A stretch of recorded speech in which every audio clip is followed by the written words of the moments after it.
Good afternoon, everyone. Welcome to Kincaid, Illinois. It's time for the quarterfinal round of the I8FA and the road to Monmouth in the Illinois Farm Bureau State Championship game. This is game number 3 of 4 games today.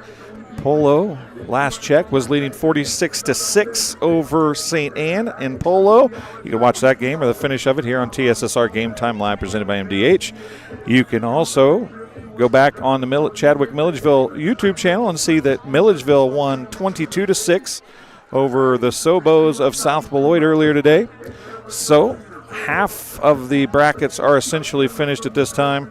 Polo will be playing the winner of this game, it would appear. West Carroll and the South Fork Ponies getting ready to do battle on this feed. I'm Dwayne Hulett. Thanks for joining us today.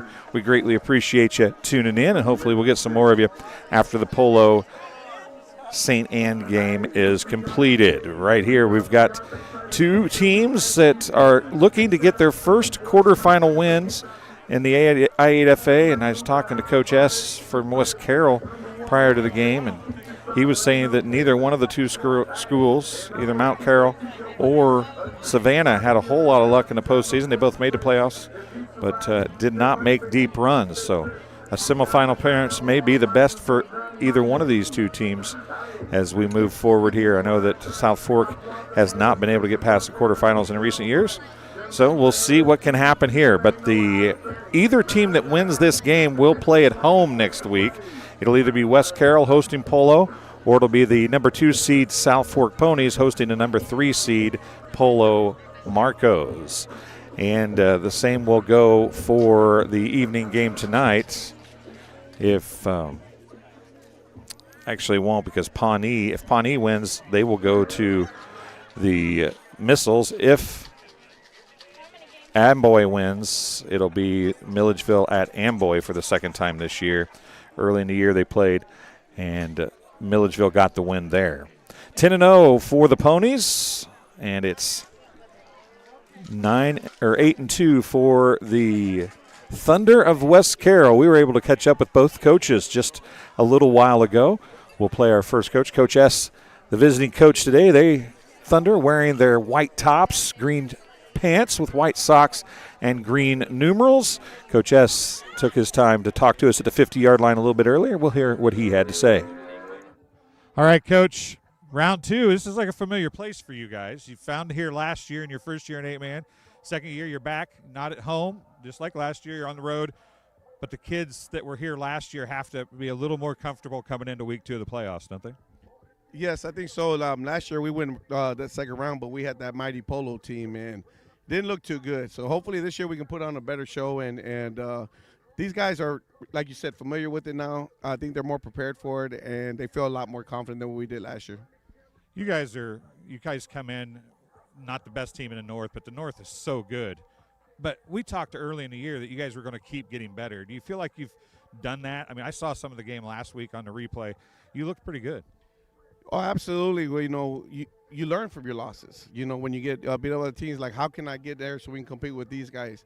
And when you make changes, you make adjustments, and you learn from it, it becomes, you become better just naturally. So we're building up. I think we're a lot better, definitely a lot better than last time we played Milledgeville, Polo, or whatnot. So hopefully that'll translate tonight, and we can come out with a victory. You got some kids that do some amazing things for you guys. You got a good quarterback, got an outstanding running back and Buckholz. But the thing that amazed me when I saw you against West Prairie Southeastern was the fact that you just handed the ball to anybody, and you seemed like you had people running the football. You guys got some names, but you got depth too, don't you? Correct. Yes, the depth came in through because Aiden Buckholz was hurt, so we only played him a couple plays in that game. So I told him, hey, we got to step up, man. And our young sophomores and freshmen that I think everybody's been hearing about, they stepped up, and they ran the ball well. They did these things, and they're ready just as well. So if they need to be called on, they'll be ready to go. Well, and you and I have seen each other this year. We've talked about your defense quite a bit. You guys played really good defense. It kind of carried you at the beginning of the year. Your offense took off too, but these guys bring a little bit different to the table than maybe some of the teams you've seen. They can use a power game that's big. You guys still going to try to use your speed to offset the power? That's the only option we have because they got size. They have size on us. So hopefully we can use our speed, smother, and just get in the way and make some plays. Make a pile and let somebody else tackle, right? Absolutely. Do something. We got to stop it somehow. That speed transversely should work very well for you guys on offense. You think you're going to have to spread the field today, or are you going to pack it in? What do you think you can do against these guys, or just mix it up?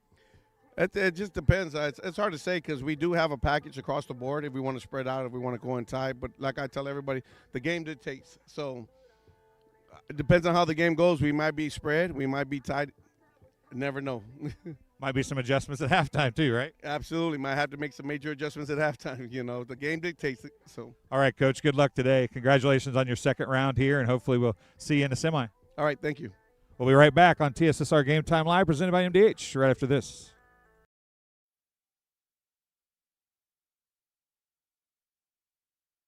Tim Gould Farms in Henry County. He trusts Illinois Farm Bureau to have his back, and so can you. Farm Bureau has a very large impact on local communities and on the state level. There's different avenues of communications, such as Farm Week, Ag Safety, Ag in the Classroom, scholarship programs. Between an off-the-farm job, the farm, and family, my life without Farm Bureau would feel as though I'm on my own. The Illinois Farm Bureau Advantage: impactful advocacy, trusted information, and meaningful development.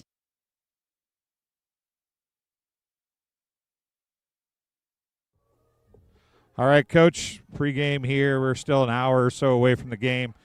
Both teams have been out on the field. Your guys are back in the locker room kind of, I wouldn't say warming up. It's a nice day, but you guys have gotten to this second round. You're ready, and you get to be at home. How nice is that? It's awesome. It's awesome for the kids and the community, man. Our community has been unbelievable this year. They've been showing out to every single game, and I expect the same from them tonight. So it's a great feeling to be here at home.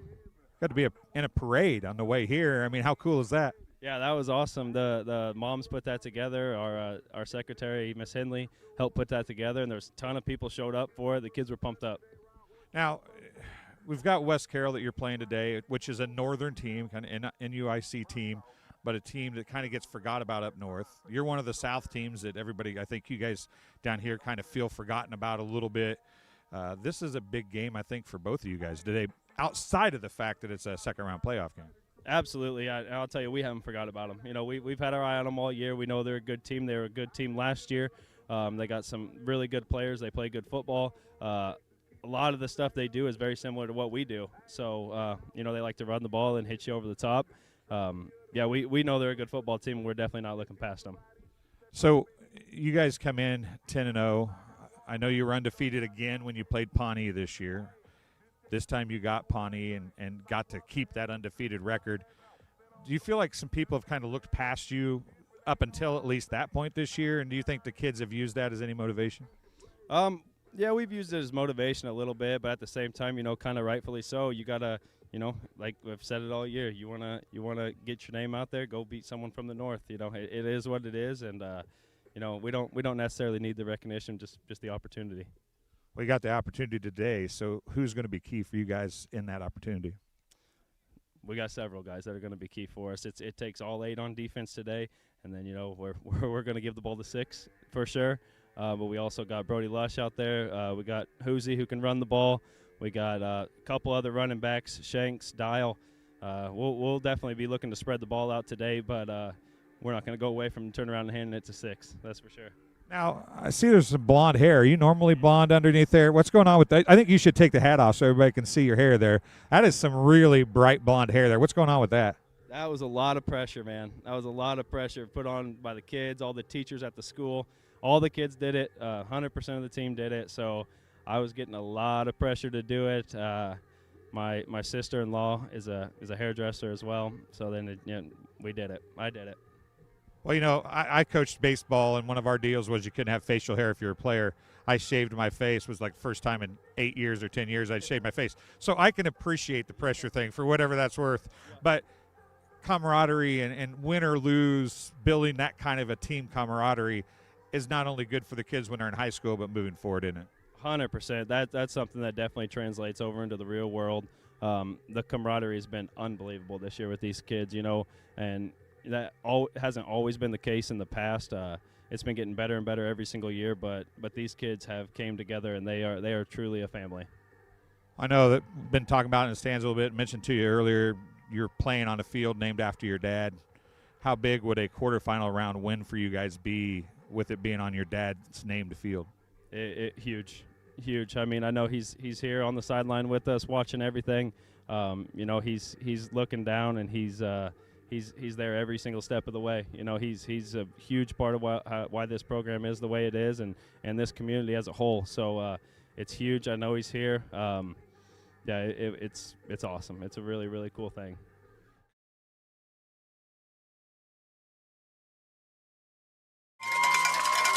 Good evening, afternoon, welcome back. Got to see both the coaches as you saw right there. I hit the button a little too early and cut off Coach Hanlon just a little bit. Him and his blonde hair. He seemed awful excited about that blonde hair, but it's, you know, it's not an uncommon thing for a lot of teams to do. They dye their hair blonde come postseason time, and a lot of camaraderie involved, and that's just something that's, you know, it's a thing with high school football. It's been cool. It's been years since people have been doing that. It's awesome to see that taking place here in South Fork as they look to expand, go to the deepest in their I8FA playoff run ever here this afternoon as a home game against West Carroll. As you can see, the orange smoke bomb is blowing. The kids are in the tunnel, and we're just about ready. And there they come.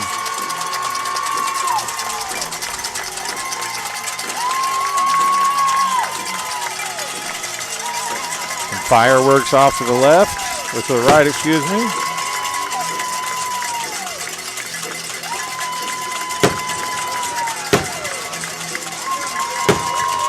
Brody Lush, number 5, one of the ones coming right back out, and you can see the fireworks a little early in the day for the fireworks to have much success as far as lighting it up, but you could hear the percussion that came from it. And South Fork is ready to go. West Carroll on the far side. Calm, cool, and collected as Coach S and the coaching staff has the Thunder all ready to go for this one. We talked about the Thunder in their white and green. The Ponies in all black today with a little orange around the outside of the numbers, and the white numerals and white helmets with a black stripe and 2 orange stripes on each, one on each side. That's how we're going for this one. Should be easy to tell the two teams apart as we get ready to go. First quarter action coming your way here from Kincaid, Illinois. It's the quarterfinals of the I8FA state playoffs. The road to Monmouth continues in just a few moments as the smoke is kind of lingering our way. I don't think I can turn the camera far enough right now to see it, but the smoke lingering our way. It'll be off the field in just a second. Gotta wait 2 more minutes for the clock to strike zeros before we can start playing.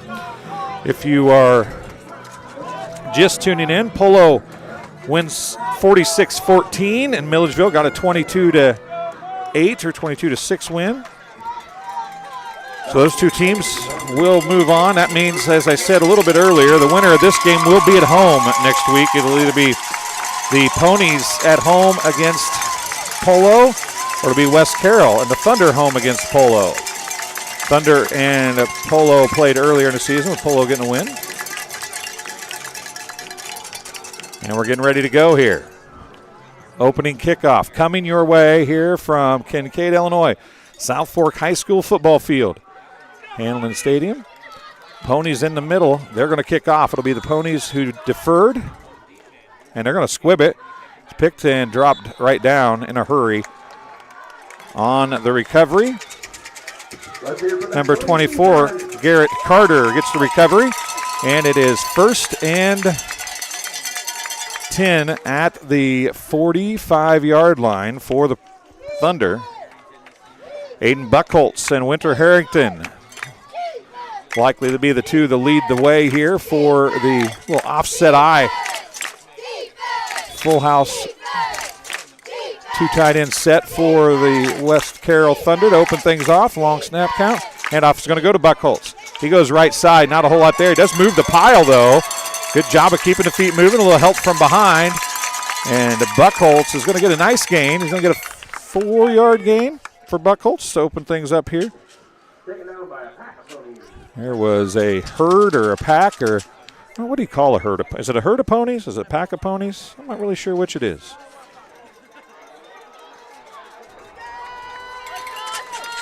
Yep, it is a long drive for West Carroll. That is true. Here comes Buckholz to the near side. He's going to round the corner. He's got a first down and more. Down inside the 45. Buckholz from the 41, the 44, excuse me, down to the 41. That's a 15-yard gain. And a first down. So Thunder trying to make noise here on their first drive. So far, so good if you're a Thunder fan. Harrington up under center. Pitch is going to go to Buckholz again. No, that's not Buckholz. Spinning, there's going to be a face mask out on the far side. That was Steven Tostada.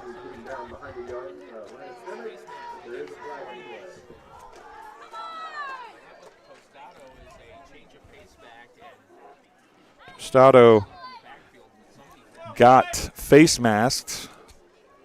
No gain. It'll be a 5-yard penalty. Be first down still. First and 5. Ball's on the ground. Buckholz just dives on it, but he's going to lose a bunch from the 36. Out to the 48, a 12-yard loss for Buckholz on the bad pitch. They'll take him from 19 yards on 2 carries to 7 on 3, and it's going to be a second down and 18. Actually, second down 17 for the Thunder as we work through the first series of the game for both teams. First defensive series for the Ponies. Here we go. It's going to be Harrington back to throw. Throws over the middle. He's got an open receiver. It's caught. Goes back to the original line of scrimmage and plus a couple. It looks like a gain of about 10 on the completion for Harrington. That was a catch by Booty Moot. I'm not drawing a blank on the name. Mom is probably here. Setting that, put that in the Riker gets the catch. Here we go. 3rd and 8 after the 10-yard completion. Handoff. Spinning around, keeps his feet pumping. Buckholz with the carry. Buckholz is going to get 2. About 4th and 6.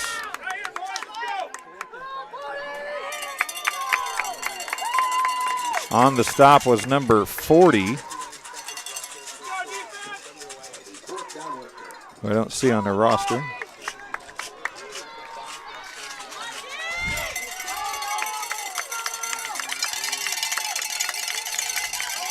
There's a pitch to Buckholz. He's going to throw. He's got a receiver. It's dropped. Did he ever catch it? What are we calling here? What are we doing here? They're still talking about it. Incomplete, I think they finally call it. Ball was intended for Roger LeBourne.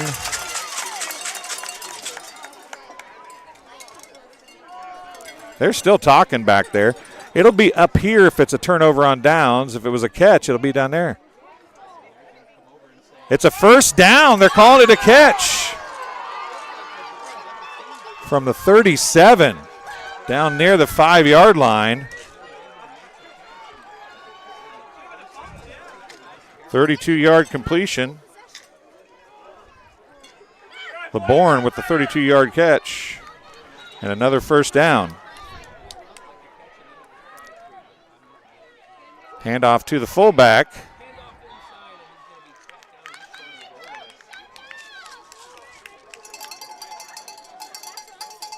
On the carry was number 1, Race Mix. Go for a gain of 3.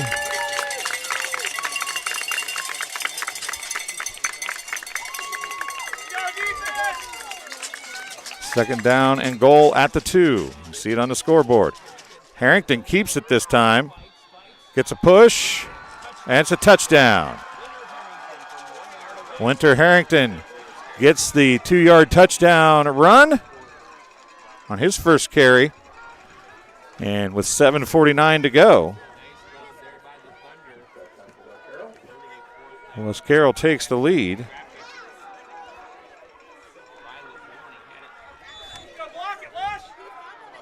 Here comes a kick attempt, and it's a high snap. They're going to blow it dead.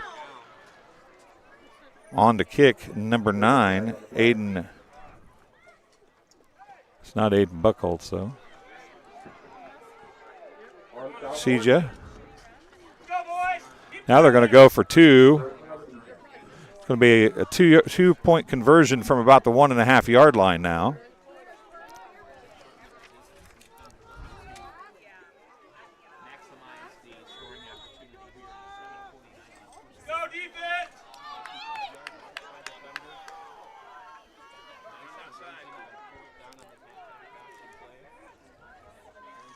Pitch is going to go out to Buckholtz, left side. He's going to break one tackle, and he's going to get in. A 2-point conversion run for Buckholtz. And with 7:49 to go, the West Carroll Thunder lead the South Fork Ponies 8-0. We'll take a break. You're listening and watching TSSR Game Time Live presented by MDH. There's so many advantages and opportunities within Illinois Farm Bureau to work on yourself, on your business, and the agriculture industry as a whole. That's why Douglas County farmer McKenna France is all in on the Illinois Farm Bureau. We invest in the people who make agriculture thrive. The Illinois Farm Bureau Advantage: impactful advocacy, trusted information, and meaningful development.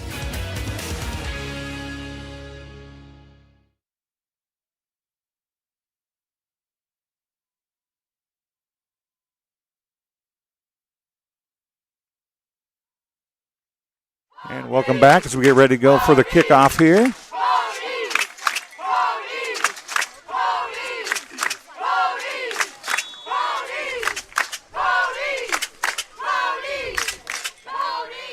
Oh, that one bounces off the... Who's going to get there? It's still bouncing around. It's going to be the Thunder coming up with it. Bounced off a black jersey, and then another black jersey hit it. Couldn't fall on it. It's going to be Thunder football. Coming up with it was Jacoby Cropper. And it's going to be 1st and 10 Thunder at their own 35-yard line.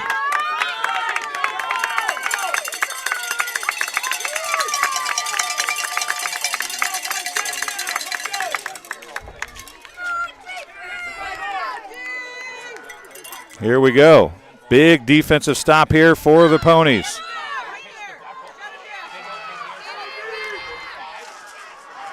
That is Buckholtz on the pitch and the carry from 35. Give him, see where they mark it, 17 or 18. Give him 18. And it's going to be a 1st and 10.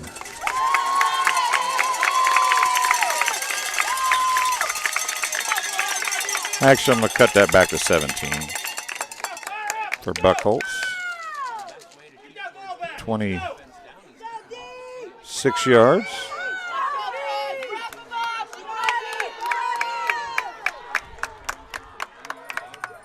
I formation offset to the right again. Pitch is going to go to Buckholtz. He tries to cut up, bounces it back out. Still on the run, finally going to be brought down. Buckholtz is going to go for a gain of about 6, it would appear, bring up 2nd down and 4.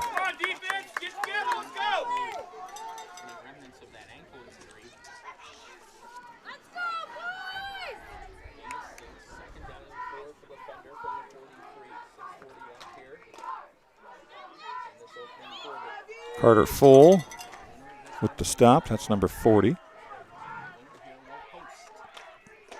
Buckholtz again. He's met in the backfield. This time it breaks a couple tackles, keeps his feet moving. He'll be very close to 1st down if they don't call it that.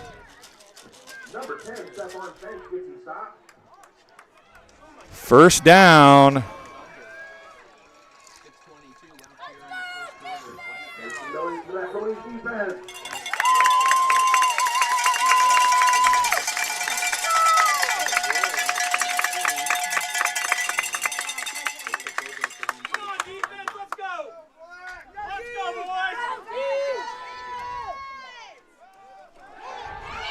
Harrington throws it. He's hit as he throws. They're called incomplete. Big time defensive play there by the Ponies.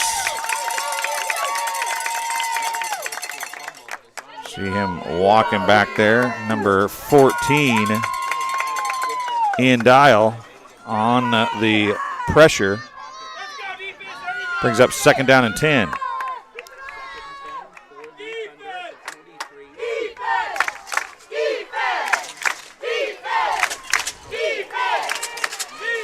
Buckholz again. Sorry about that, folks. The three saw the wrong person. It's going to be a little gain on the play. It's going to bring up third down and long. Gain of 3. It's going to bring up third down and 7.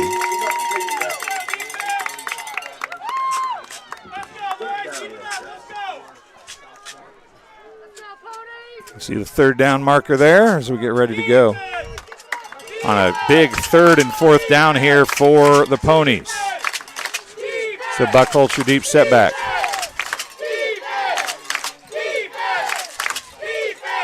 Harrington's going to keep it this time. Rounds the corner. He's got some running room. He'll have the first down. He's knocked out of bounds. Lush knocks him down of bounds, but Harrington's going to have the first down, I do believe. Flag is down. I think they called a hold behind the play. No gain.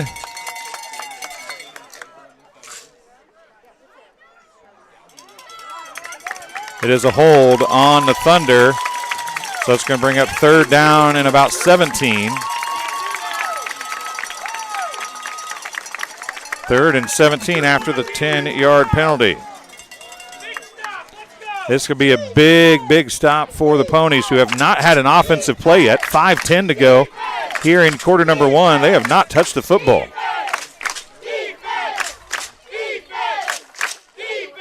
Harrington, no, it's going to go right to Buckholz. He's got running room, but he's going to round the corner. Stop short of the 40-yard line. We'll give him a gain of 3 on that one. It's fourth and long. And that penalty may be the difference between going for it and punting here if you're West Carroll. We'll see what Coach S and the crew decide to do. Looks like he's going to take a timeout, first of all. Timeout, West Carroll. We'll take one as well. You're watching TSSR Game Time Live, presented by MDH and the Road to Monmouth.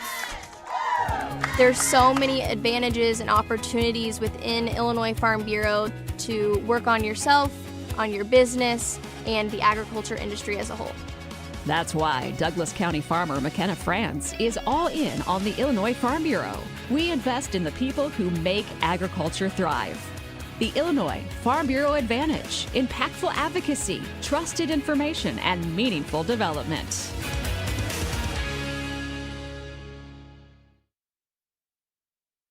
And welcome back here. Thanks everybody for hopping in the live chat. We greatly appreciate you being here.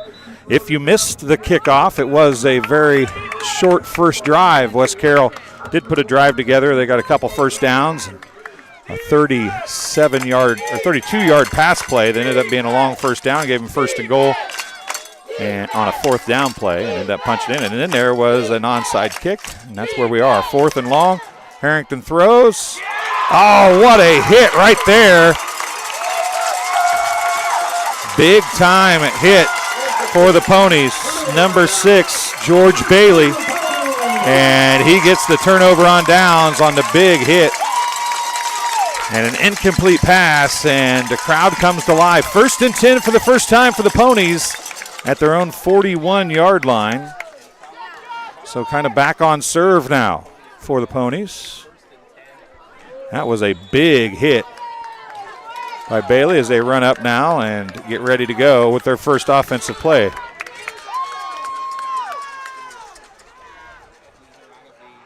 Going to be Bailey, and he's going to be stacked up pretty quickly. Going to give him a long 2.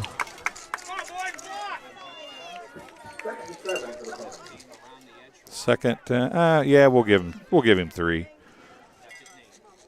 2nd and 7.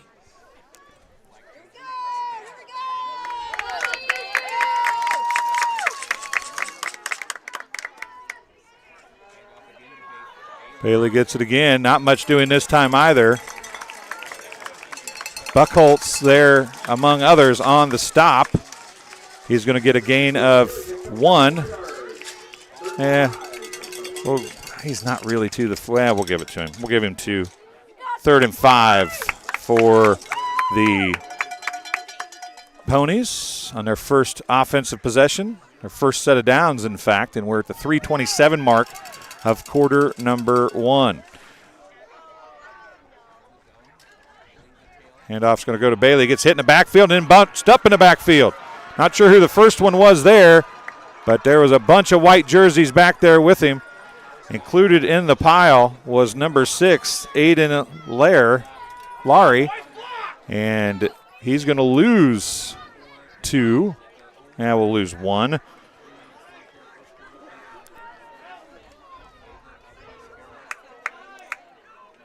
Once again, if you're tuning in, we will not have the start of the Pawnee game.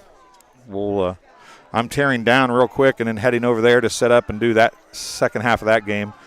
We had some personal issues and some sickness hit our staff, so just didn't have enough people available today. And now a timeout's going to be called. It's going to be against or for the Ponies on 4th down, trying to decide what they want to do. It's 4th and about 7 from the 44-yard line. As we take a quick break ourselves, you're watching TSSR Game Time Live, presented by MDH. Here at MDH, we provide one-on-one care to our patients. This allows them to feel supported and empowered during their labor process. The Tower of Power is a cart full of tools and resources to help support women during their labor experience. Items include massage therapy tools, aromatherapy, personal care items, music therapy, and features our labor menu. We provide a celebratory dinner to each family to congratulate them on their new little one. We strive to create a safe and supportive environment where each mother's unique birth plan is respected. And welcome back as we get ready to go after the timeout here.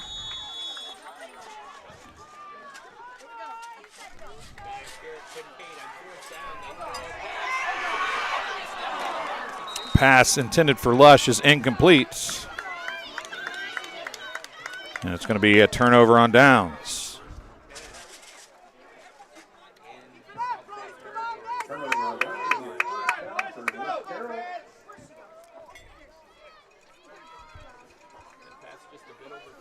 So here we go. 1st and 10 at the, they gained a little bit after that, but it's 1st and 10, still at the 44-yard line, we'll call it, for the Thunder, their 3rd possession.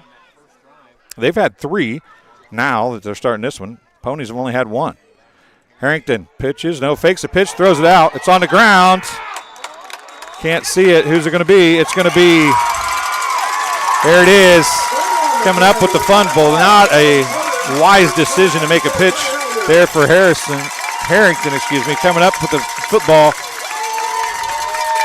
Big number 74, Carter Elder, coming up with the football. And a turnover gives the ball right back to the Ponies.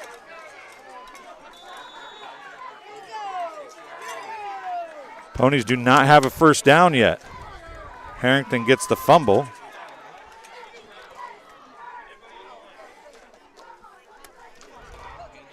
Bailey again, stacked up in the backfield. Race Mix on the stop.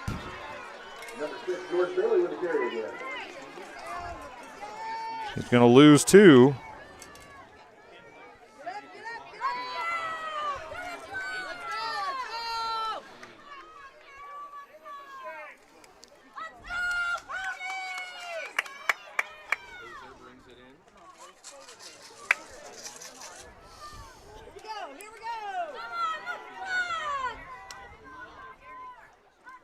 Fake this time. Van Houser's going to keep it. He's going to run out of bounds. Ran a long way. Didn't gain a whole lot of yards, though. A youngster got hit on the sidelines, I do believe. Nope, he's going to stand up. One of the ball boys. Going to gain a yard after all that running. Let's go, boys. Move the chains. Let's go. 3rd and long. Where'd the youngster go? There he is right there. Getting checked out a little bit. Hopefully he's okay. He got trampled pretty hard down there. Hopefully he's good. Probably more scared than hurt, we'll hope. Those young kids, you know, they can bounce back from that kind of stuff a lot easier than us old folks can. So hopefully he's good. Here we go. Race Mix looks to fill a gap on a run here. This is going to be a pitch, so that's actually a pass.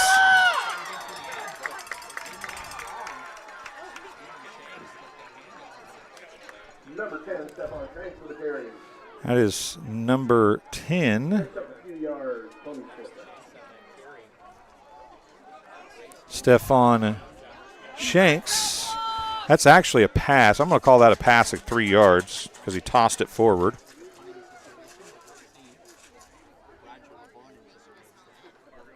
Give him a gain of 3. It's 4th and 8. They're going to go for it again.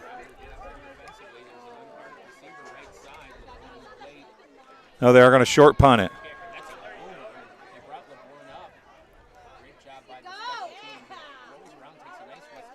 Luckily for West Carroll, it bounced back out of the inside the 10, back outside to the 12. 11 or 12, it'll be 1st and 10 Thunder, deep in their own territory.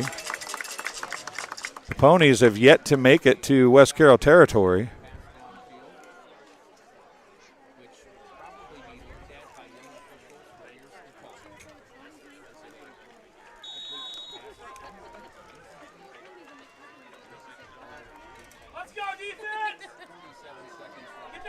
There's 47 seconds left in the first quarter.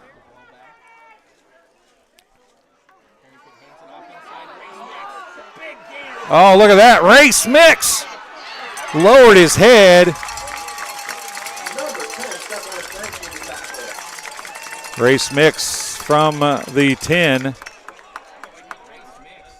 from the 12, excuse me, to the 37.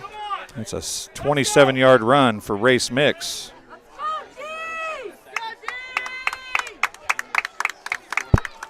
And a first down.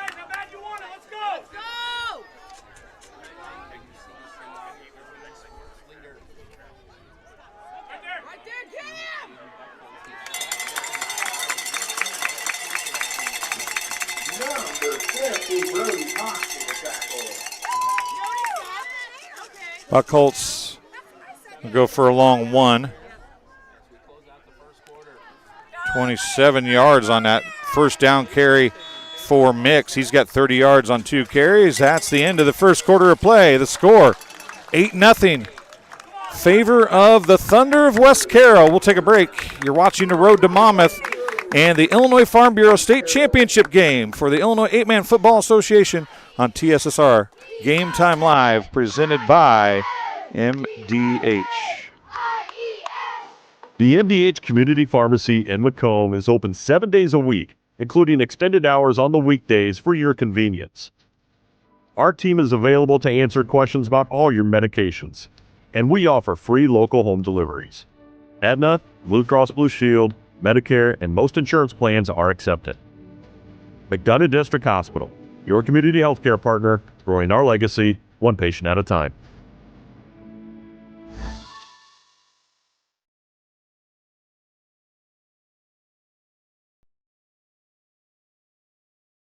And welcome back here to TSSR Game Time Live, presented by MDH. Come on, defense, let's go.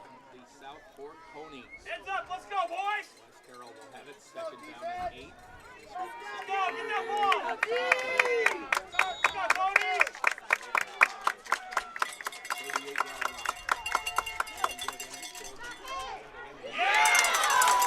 That time in the backfield.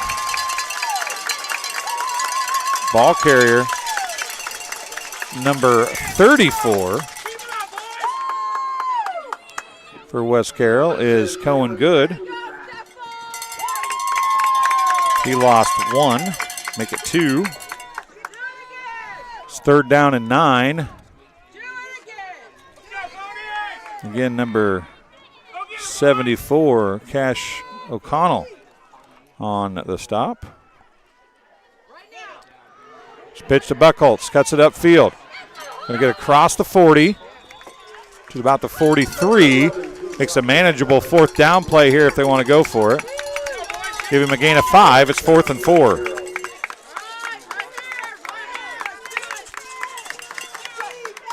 Fourth down and 4 for the Thunder, and I would imagine they'll probably go for it. If they do not get this first down, it'll guarantee the first time the Ponies will be in West Carroll territory. We're in the second quarter, and I forgot to hit that. I apologize.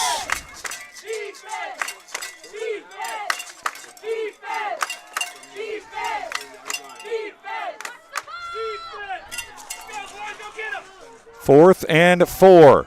Pitch is going to go out to Buckholtz. Rounds the left side. He'll have the first down near the 50. Got another flag behind the play, I believe, though. See what they call. Well, they might be calling a chop block. So that was a preliminary signal you saw from the official there.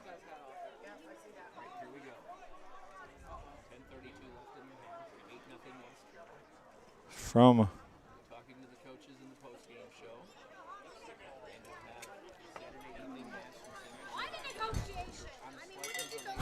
why the negotiation? It's taken them a long time to make a couple calls here, and that's first one went against the Ponies. Block below the waist against the Thunder. No gain on the play.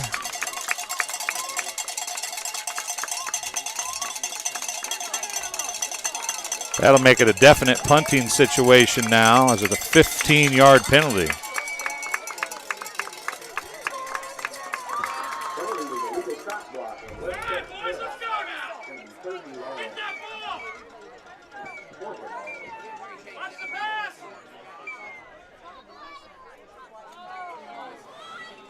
I would imagine that will result in a punt, and West Carroll does come into punt formation here. And coaching staff's waving a hat. I don't know if they're waving a hat at the officials or waving a hat at the players. It is 4th down.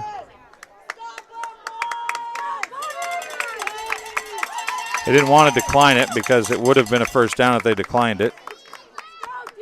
They are putting somebody back deep this time. I would imagine you'll try to see a coverage or a return set up here. Might try to go after it, but I doubt it with the 4th and so long.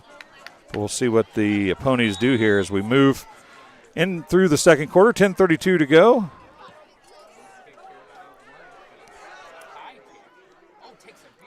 Great bounce. And it's going to go out of bounds. It was a pretty high kick, and it went short. It wasn't a very long kick, but it ended up taking a big-time roll all the way down to... We're going to mark it at the Ponies' 36-yard line. 1st and 10 for South Fork at their own 36. 10:24 to go in quarter number 2.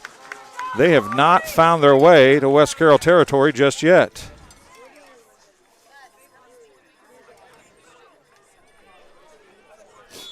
Here we go.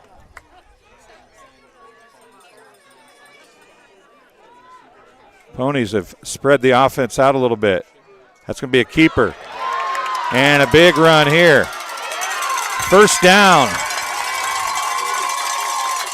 from the 36. 14 plus 3 is 17 for Van Houser. And the first down of the game. And timeout on the field.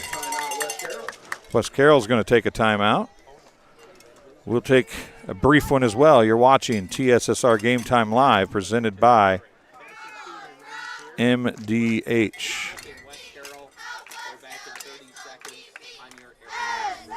Tim Gould Farms in Henry County. He trusts Illinois Farm Bureau to have his back, and so can you. Farm Bureau has a very large impact on local communities and on the state level. There's different avenues of communications, such as Farm Week, Ag Safety, Ag in the Classroom, scholarship programs. Between off the farm job, the farm, and family, my life without Farm Bureau would feel as though. And welcome back as we get ready to go here.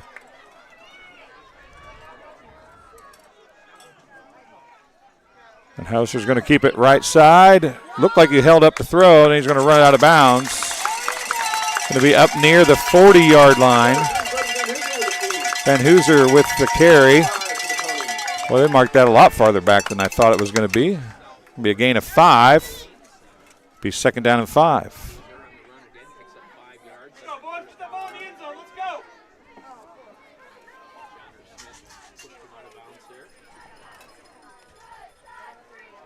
A lot of chat going on about the speed of West Carroll. They are definitely quick.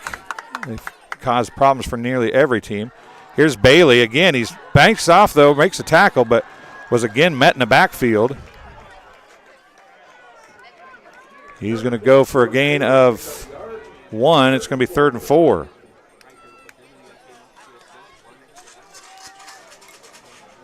Bailey has not had much success yet here tonight. We have 9:44 clock running here in quarter number 2. This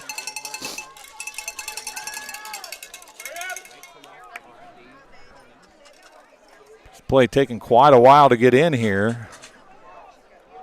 I'll watch that back judge to see if the hand starts waving before they're ready to go here. They do hustle to the line now. Looks like they're going to be good. Up there's the hands are up, 10 seconds. Van Hooser rolls left, and man, there's nothing there, and he lost a bunch. Nobody in pass, there was nobody downfield to throw to, plus the linemen were already downfield. He couldn't throw it downfield, and he loses 8. Scratch that, he lost 5.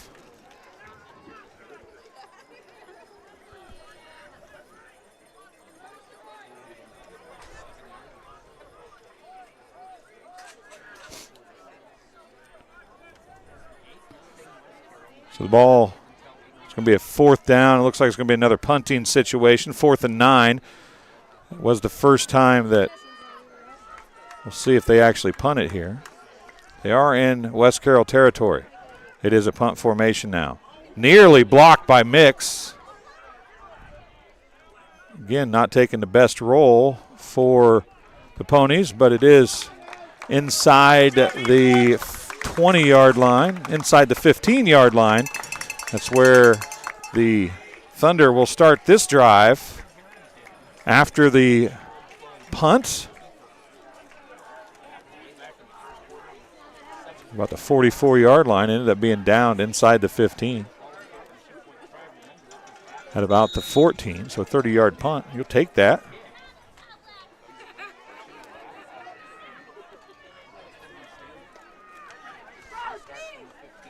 .9:04 to go, first play of the drive. Harrington drops back. The lefty has got somebody open, and it's dropped. It's intercepted. Lush with it, playing center field, and he's just going to fall down. 1st and 10, Ponies at the 15-yard line. A big play for the Ponies. Something to maybe ignite them just a little bit, and there you see him, Lush, not celebrating a whole lot. He knows his team's down, but a big, big momentum swing there. 1st and 10, Ponies at the 15-yard line of the Thunder. 8:49 to go in a quarter number 2.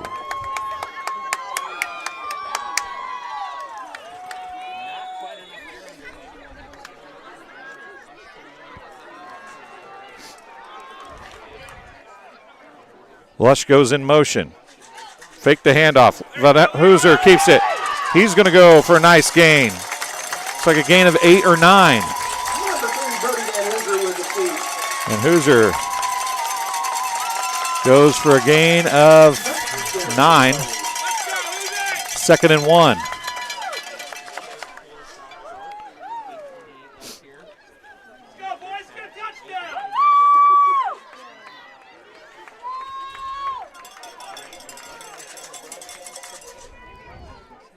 That ball was thrown maybe into the wind a little bit, but, man, it got held up on that interception by Harrington.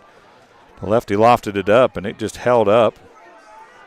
Lush played center field and took it down to the 15. It's now 2nd and 1 at the 16.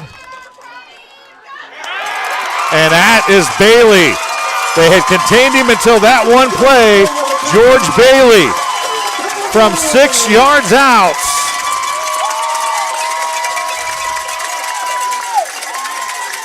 Gets the touchdown.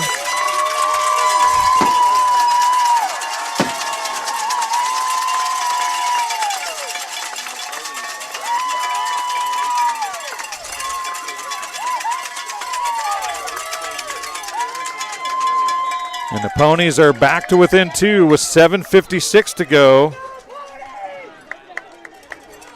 in the second quarter.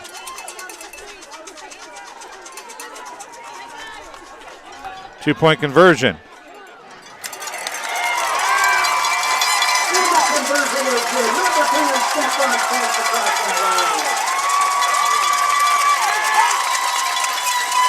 Two-point conversion is good. And we are tied at 8. Bailey gets the 6-yard touchdown run. And with 7:56 remaining in the first half, we're tied at 8. We got a good one going here.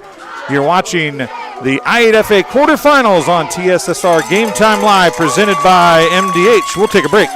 We'll be right back after this.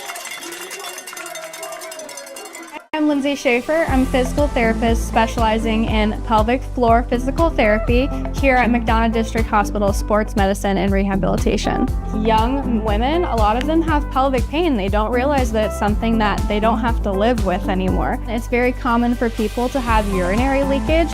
And I always say it's common, but it's not normal. It's not something you need to live with. I also focus on hip pain, back pain. It's all kind of connected. Any age really can benefit from it.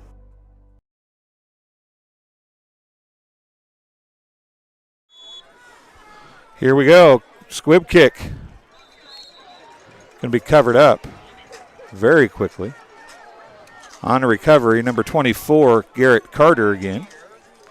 It'll be 1st and 10 Thunder at their own 46-yard line. Shanks got the 2-point conversion there. Steven Shanks. Number 10.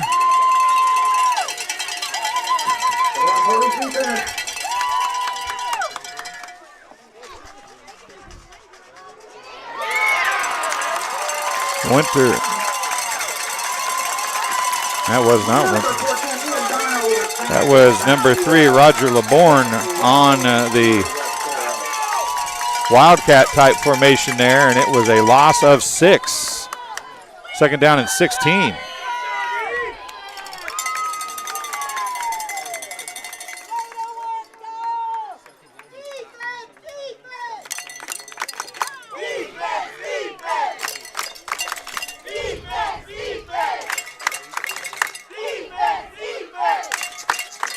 Yes, thank you, Cal, with the assist. I appreciate it. Handoff, inside handoff this time. Got some running room for Race Mix. He's going to get the lost yards back. See if they give him 7 or 6 on the play. It looks like they're going to give him 6. 3rd and 10. Race Mix gets 6, brings up 3rd down and 10. 6:42 to go.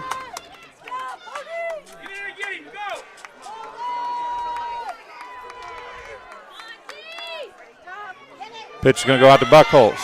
He rounds the corner. Man, he drugged somebody a long ways. He's going to be close to a 1st down.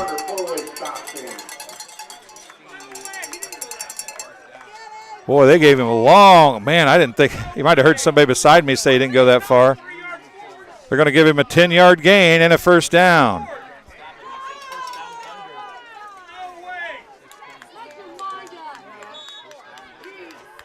58 yards on 12 carries for Buchholz. That's including a 12-yard loss on a pitch that he couldn't catch and went 12 yards back and fell on it. 1st and 10. Mix didn't get anything that time. See if they even give him the line of scrimmage. They are not. They're going to give him where he fell down. No forward progress at all. Loss of 3 for Mix.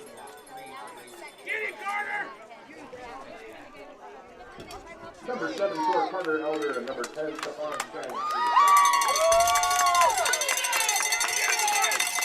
2nd down and 13 now. Buchholz. He's got some running room. Does the one tackler, stays in bounds, cuts it back inside, spins around, still got his feet. He might go. What a run from Aiden Buchholz. No signal yet. What are we doing? We got a holding. Oh, an illegal block in the back. What a run by Buchholz, and it's all for naught. I don't even see where the flag is. Oh, there it is, way back here behind the line of scrimmage.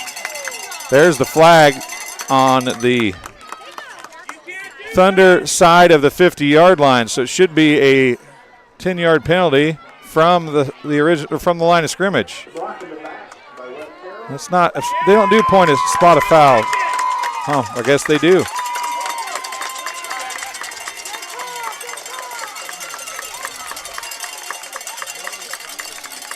$13-yard penalty.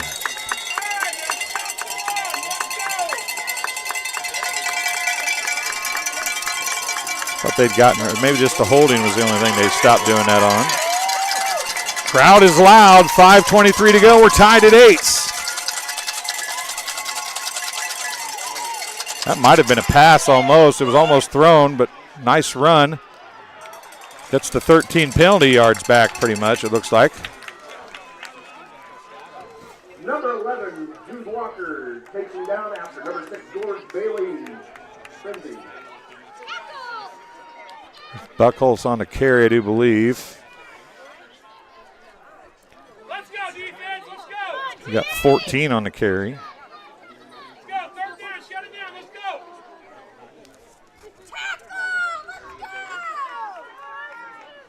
Let's hear for that third defense. 3rd down and 13, make it 14. Long 2 plays here. There's another pitch. Buchholz turns it upfield. He's going to gain a little, but not a lot. 4th and long now.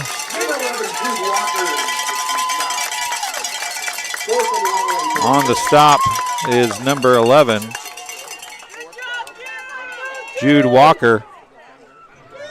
And it's going to be 4th and 12, really. Give him 2 on the carry.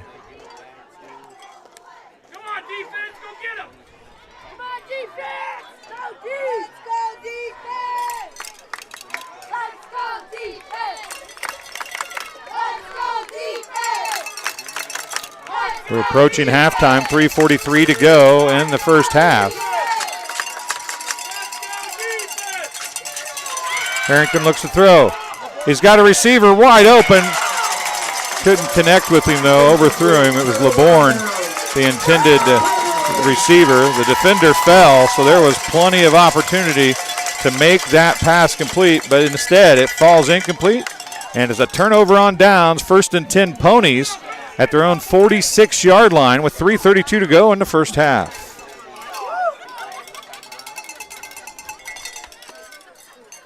So a big opportunity here if you're the Ponies. The Ponies get the ball to start the second half. We'll see if they're able to capitalize with some points here at the end of the first half. If they could somehow get into the end zone, take a lead, and then have the first possession of the second half, it could make a huge difference in this game. George Bailey's only good play of the game. There's a handoff. It's going to go to Ward, far side, on the end around. He's going to keep his feet and run out of bounds, be very close to a first down. We'll see where they mark it. Looks like they're going to bring it back a couple yards, give him 8 on the carry. It's 2nd and 2. Walker, excuse me, Jude Walker on the carry.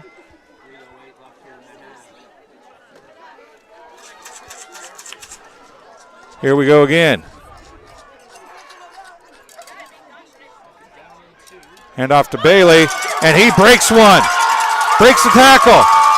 Trying to break another tackle. It's finally going to be brought down.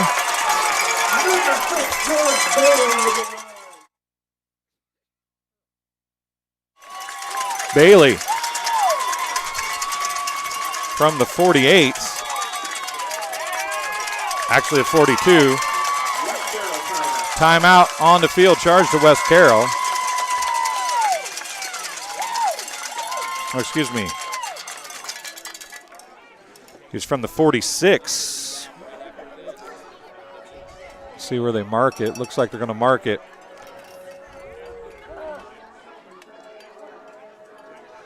.250 left in the first half.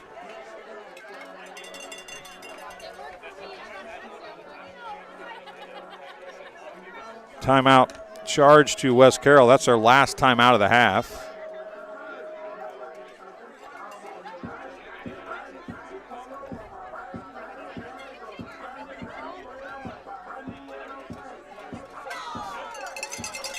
The ball on the 14. 32-yard run for Bailey. Another first down.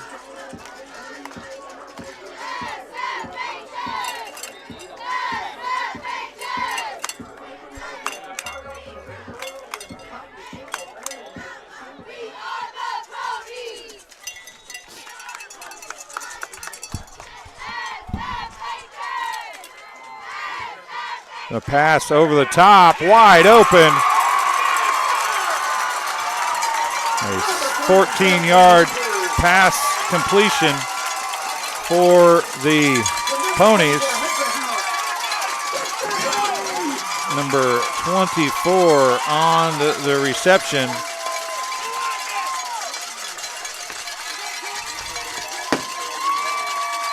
Hudson Hout with the 14-yard reception.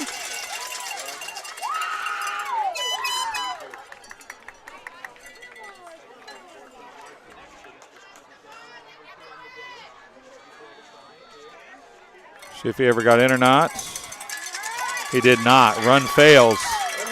But with 2:45 to go in the first half, the Ponies take the lead for the first time.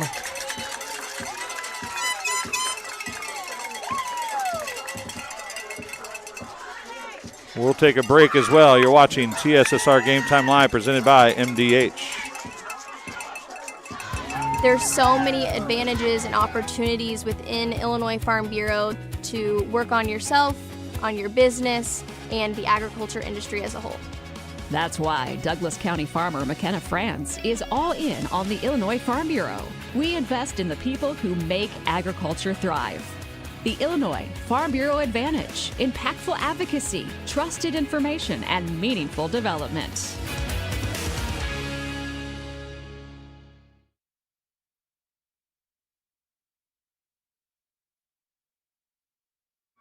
And welcome back as we get ready for another kickoff here.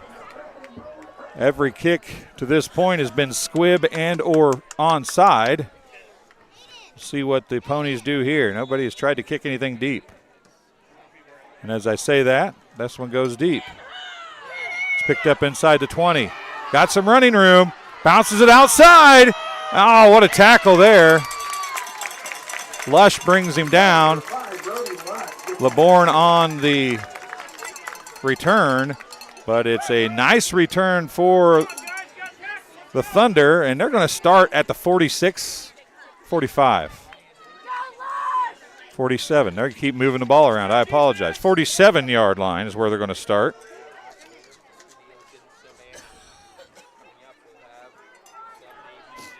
So 1st and 10 from their own 47. For the Thunder. 2:37 to go here in the first half. Spreading things out. Harrington alone in the backfield this time. 2 wide receivers each side. He's got pressure in a hurry. Rolls left. That's not Harrington, actually. Overthrown. That back in the backfield to throw the football was number 10, Brody Smith. He's going to run over and get the play. Ball was overthrown. Intended for Jacoby Cropper.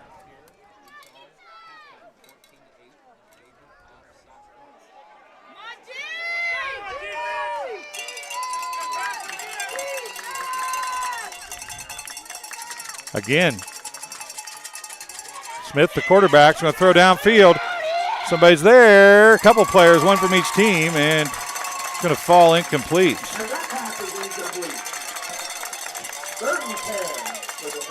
Third and 10. Smith again in throwing a couple passes here.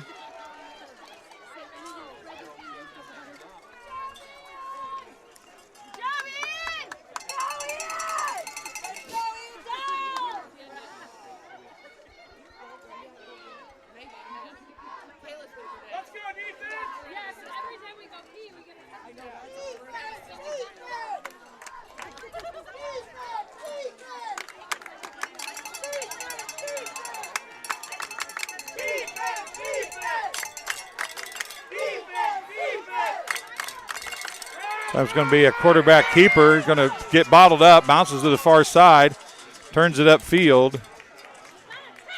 They're going to give him a 3-yard gain, 4th and 7 from the 50.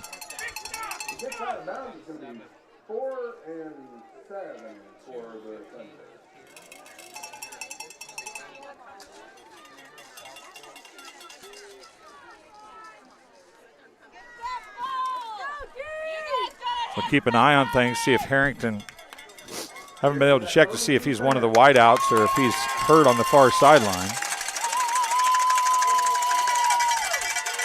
Smith comes back in with the play.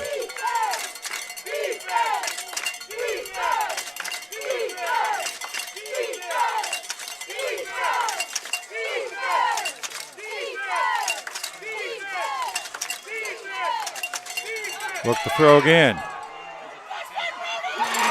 Lush with another interception. He's got room down the sideline, cuts it back in. He's going to finally be brought down. A second interception of the game for Brody Lush.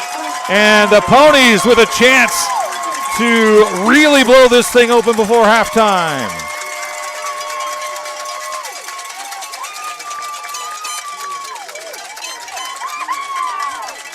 First and 10 Ponies. At the 33-yard line.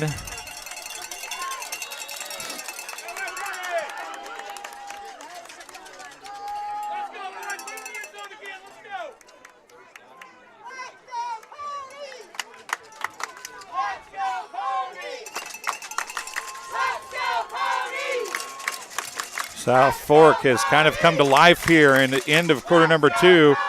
Maybe trying to put a dagger in motion if they can. If they can get a score here. Bailey up the middle, and he just lowers his head. Going to go for a nice gain. They do have 2 timeouts left. Give him a gain of 4. It's going to bring second down and 6.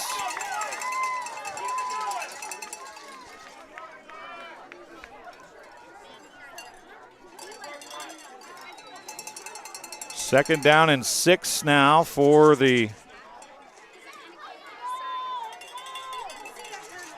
Ponies. Under a minute and a half to go now. Low snap, got to Bailey, spun off one tackle, and then gets brought down in the backfield by the second. Going to lose the 3 he gained earlier, and maybe an extra one. We'll see where they mark it. Timeout on the field, going to be charged to the Ponies. A loss of 4 for Bailey. He's got 41 yards on 9 carries. Timeout on the field. That's going to be, I believe, 1 timeout for the Ponies. Thunder are out of timeouts. 1:17 to go, 14-8 is the score. Thunder scored on their first possession, have really put nothing together since then. They drove the ball down the field, had a questionable, as far as the Ponies fans were concerned, catch. I thought it was a catch and then a fumble out of bounds myself. But, it's in the eye of the beholder, I guess you could say. Anyway, it ended up being a first down by the pass. 1:17 left here in quarter number 2. As we get ready to go. Spreading things out a little bit are the Ponies here. And Hoser. Now Lush in motion. Fakes the pitch. Comes the near side to a screen. Running room. Close to a first down. Pass. Number 15 on the catch. Payne, I believe. Liam Payne. Gain of 7. Actually make it 8.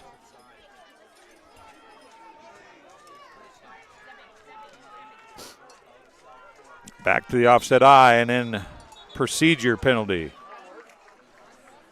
on South Fork. They got 10 yards on 2 penalties.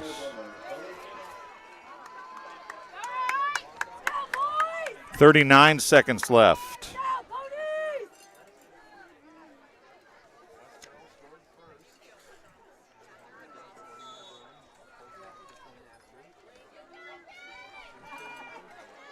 See what they do here. It is 4th down. Now what? Timeout, South Fork. We'll take a break as well. We're watching TSSR Game Time Live presented by MDH. My name is Kelsey Cunningham. I'm a nurse practitioner with the cardiology department here at McDonough District Hospital. Cardiology is like a big puzzle. A lot of things can be traced back to the heart, and to see somebody in your office at the beginning of the process really down on themselves and not feeling like their best self, and I think in their mind never really thinking that they're going to recover from that, to fast forward 6 months where they're back doing things they once did. It's the ultimate goal, and I love to see it happen.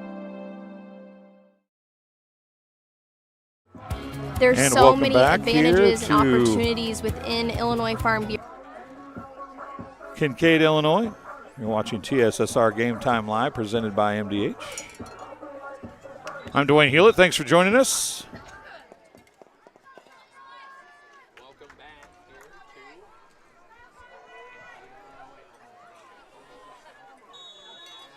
to 4th down and 7, excuse me. And Hoser throws downfield. A couple players there. Knocked down. Good defensive play by LeBourne. Ball was intended for Lush. Turnover on downs with 32 seconds remaining.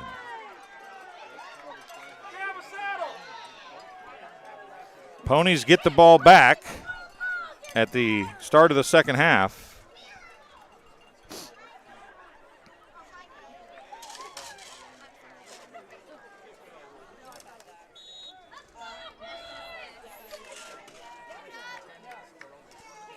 So the Ponies have ran off 14 unanswered points.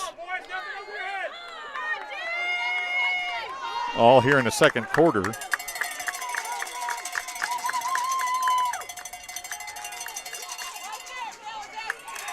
Carroll does run the ball. So they're going to get right back to the line of scrimmage. Gain of 7. 2nd down and 3. Buckholz around the corner. He's going to be brought down. That'll probably be the last play. 2-1. We'll give Buckholz enough yardage for the first down. We'll give him 3.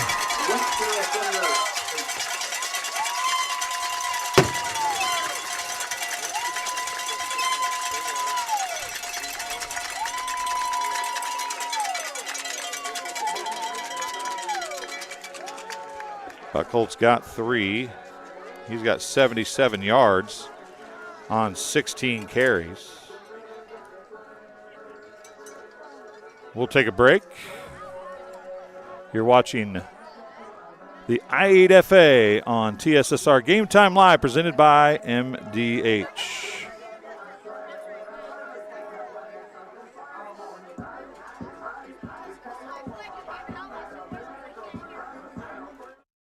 All right, well, we're here with Bill Murdoch, and this is the second year in a row, Bill, that I've talked to you. Yes, unfortunately. Yeah, probably unfortunately for you. I think you might have been the most talked about interview of all of our MDH interviews last year, though. I don't know whether I need to be proud of that or ashamed of that. I don't know which one to go with. Maybe both. I don't know. Probably. The thing that I find comical is I gave you a hard time last year, as I said, because, man, you're way up the ladder. You know, you're a high-end employee for me to be talking to, and you're even higher up the road now than you were last year. Yeah. Yes. Last year when we spoke, I was the CFO, the Chief Financial Officer, and since then I've been in the CEO role, Chief Executive Officer here at the hospital for about 8 months now. Well, not to toot your horn, but everything I hear is good coming out of MDH since you've taken over. So what was your mindset when you stepped into that role, and what do you see MDH doing here? Well, I've never had aspirations to be a CEO of a hospital, but we have a great team here, and I just felt it was that time in my career to step in and take over and see how it goes. We have a great team here at MDH, very proud of everybody. They're very passionate and have a lot of pride in the organization. So it just made that job so much easier for me to step into my new role. Yeah, it's easy to work with people who want to do a good job, isn't it? And it seems like everybody I talk to here is that kind of person. Absolutely. Absolutely. Everybody's engaged, and they want to do well, and they want to succeed. And we want them to succeed here at the organization. I think MDH has always had a pretty good name in the area. What are you trying to do for MDH to even step that up a little bit more? Right. So Pat Osterman and myself, we've done a lot of community relationship building, reaching out to the community leaders, reaching out to our competitors to see how we can work together better to be a stronger organization overall. Yeah, strong organization, and you guys continue to add pieces and parts. You've expanded to Monmouth. We talked a little bit about that with your urgent care and physical therapy. The pharmacy is looking really nice right now. Right, and it's ready to come online. The construction's finishing up this week, and then next step is to get the certifications, inspections going. So we should be open for business later at the end of this year or first part of January. So we mentioned last year you're relatively local to the McDonough County area. So you're one of the first CEOs that I remember that's local to McDonough. You have like a foothold in the area. Does that make this job, not that being CEO of any company doesn't have meaning, but does it mean a little more for you because you are from here? It does, and it helps. I think it builds trust because they know I'm local. I'll have that connection with the community. Yes, my mother owns farmland south of town. My father-in-law owns farmland here. My wife's a bomber. She's a leatherneck. I'm a leatherneck. We got kids that are leathernecks too. So I feel like we have a lot of fabric in the community to take this organization to the next level. Well, we're going to keep the interview shorter, but I cannot get done with this interview without asking if you got any deer last year. I did. Actually, yes, I did. And as we talked last year too, I participate Hunters for the Hungry, where we donate our harvest, and I did that last year. So yes, I was successful. So you spend a lot of time at MDH and helping people, and then you're helping people when you're at home too. Try to. That's a little different. You know, you're by yourself, and sometimes that's good to decompress and do all that. But yeah, no, it works out well. So what's been the biggest surprise? You never had any ideas of wanting to be CEO. What's been the biggest surprise so far since you've taken a job? Oh, I think just the loyalty our staff has for the organization. They want it to do well, and I think with that support has made this job so much better for me. Well, Bill, I appreciate you talking to me. It's always fun getting to talk to you, so hopefully we'll do it again next year, and we'll have new big things to talk about from MDH. Let's plan on it, and thank you for your time and having me on again this year after last year. Hey, not a problem. Like I said, you were the biggest fan, I think, supported video of all of them. So we'll see if you can continue that. Maybe I should give an award. You think? I think we should come up with an award. Okay, you work on that, Okay, and then we'll talk about it. Okay, I'll do that. We'll be back with the second half in just a few minutes.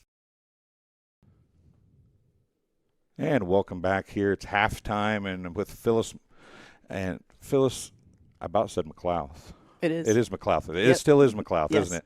So I've known you for a long time. A long time. And we were just discussing before we came on air that it's been a year or two since you came to MDH. You've been here a while. What's your job title here at MDH? I'm Director of Sports Medicine and Rehabilitation. And that entails a lot, especially considering we're here talking about sports. So that's a big part of what you do. What does that entail here at MDH? The department as a whole, we start off with the sports. We have athletic training services. We go to many of the area schools. But also we have physical therapy for those that are maybe have had surgery or some more serious injuries, and we're going to try to get people back on the court or the field. Yeah, court, field, or just work, right? I mean, that's right. It's sports medicine and rehabilitation. The rehabilitation goes a lot farther than the sports stuff, doesn't it? Right. Yeah. Beyond that, I mean, every person needs to return to something, as you're kind of referring to. And so we see people of all ages. We see newborns. We see people up to, we've seen, I think, 105 years old.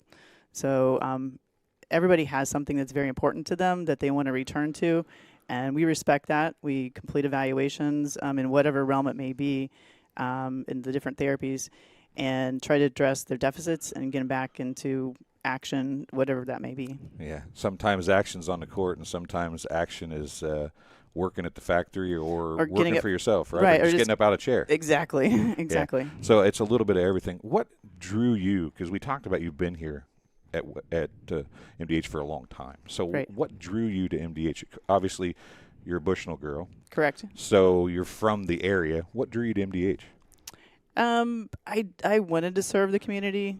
I think it's important that the smaller rural areas get good care too. And I'm just kind of attached to the area. So, as successful as you've been, you've moved up the food chain, so to speak, at MDH. Some people would look at it as, well, I've done what I can do here. I could go somewhere else and help. Why stay here? I know you wanted to give it back to the rural area, but what is it about this particular area that made you want to stay? I think there's always more that can be done, and I think it's important to kind of utilize what our resources are and try to make the most of them.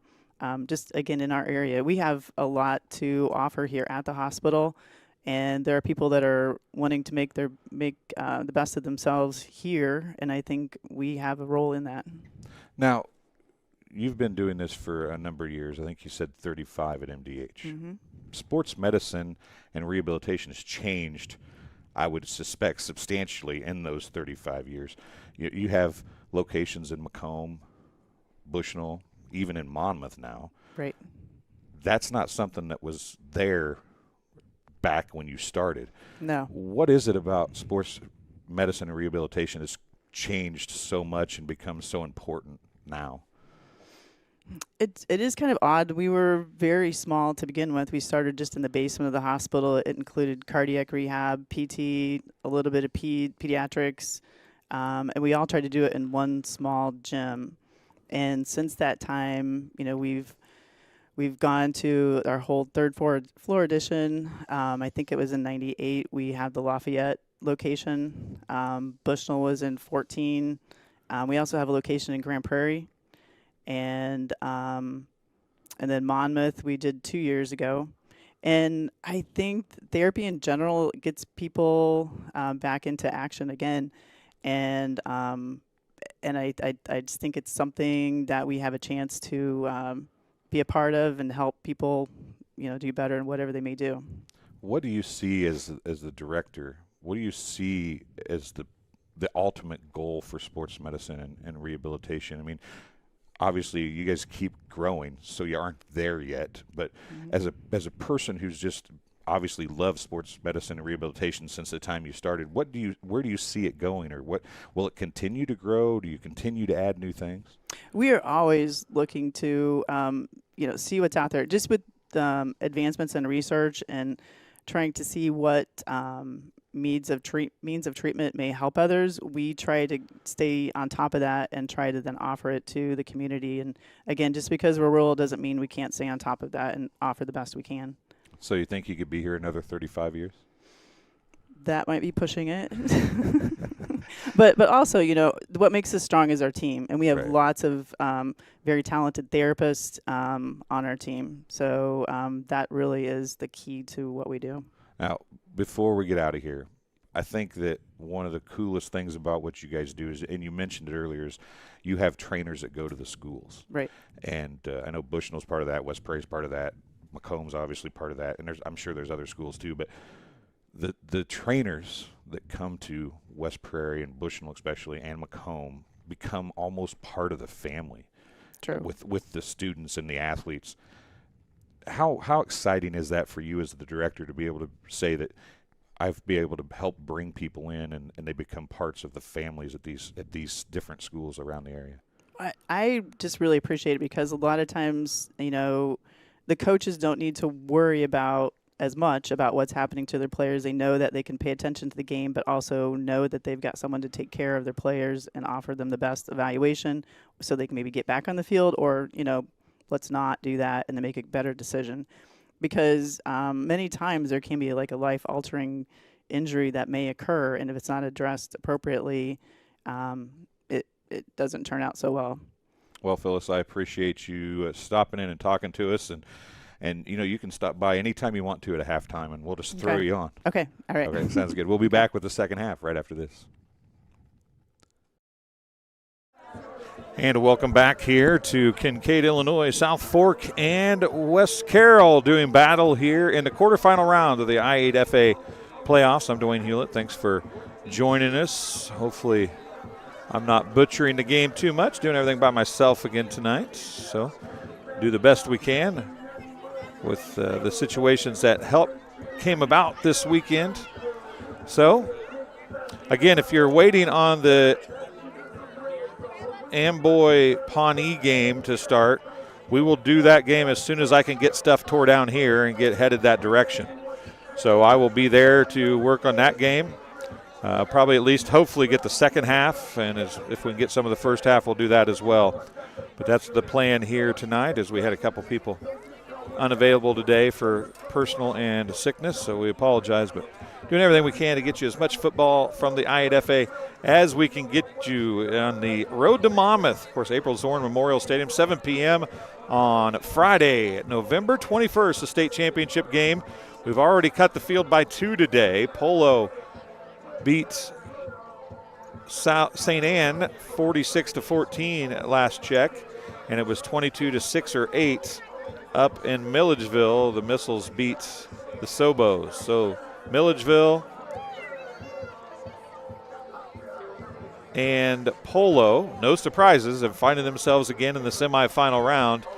And there's 2 teams yet as the Ponies walk out to the field one at a time here. Lush and Van Hoser, the first 2 leading the team to the field as they get ready for the second half.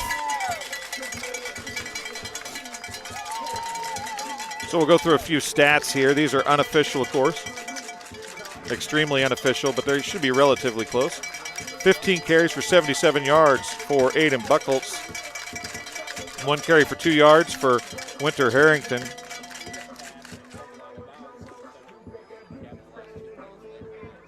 Testado had a carry, but it got called back on a penalty, and he has not touched the ball since. Mix has 4 carries for 33 yards.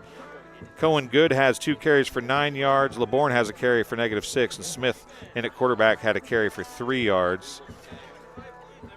So they are up over the 100-yard mark rushing in the first half. They have 40 yards passing. Harrington has 2 of 4 with an interception and 40 yards passing. Smith's 0 for 3 with an interception.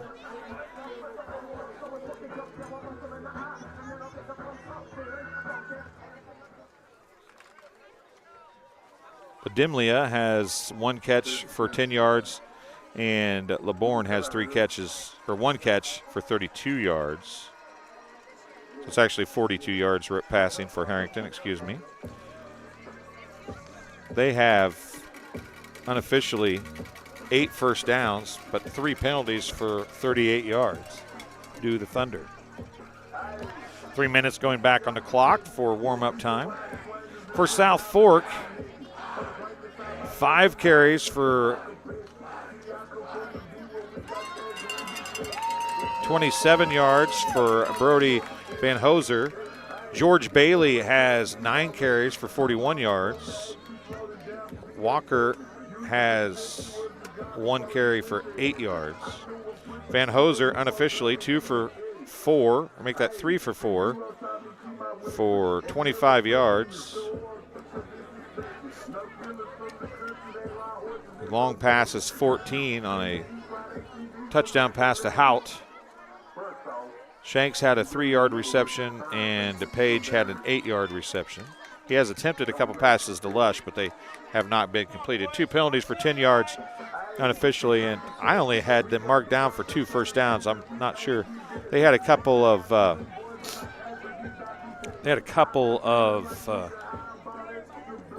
short fields, so they didn't have to get many first downs to score. So we'll see if that is correct as the weekend goes on, or as the night goes on. Barron, thank you. I appreciate that, sir.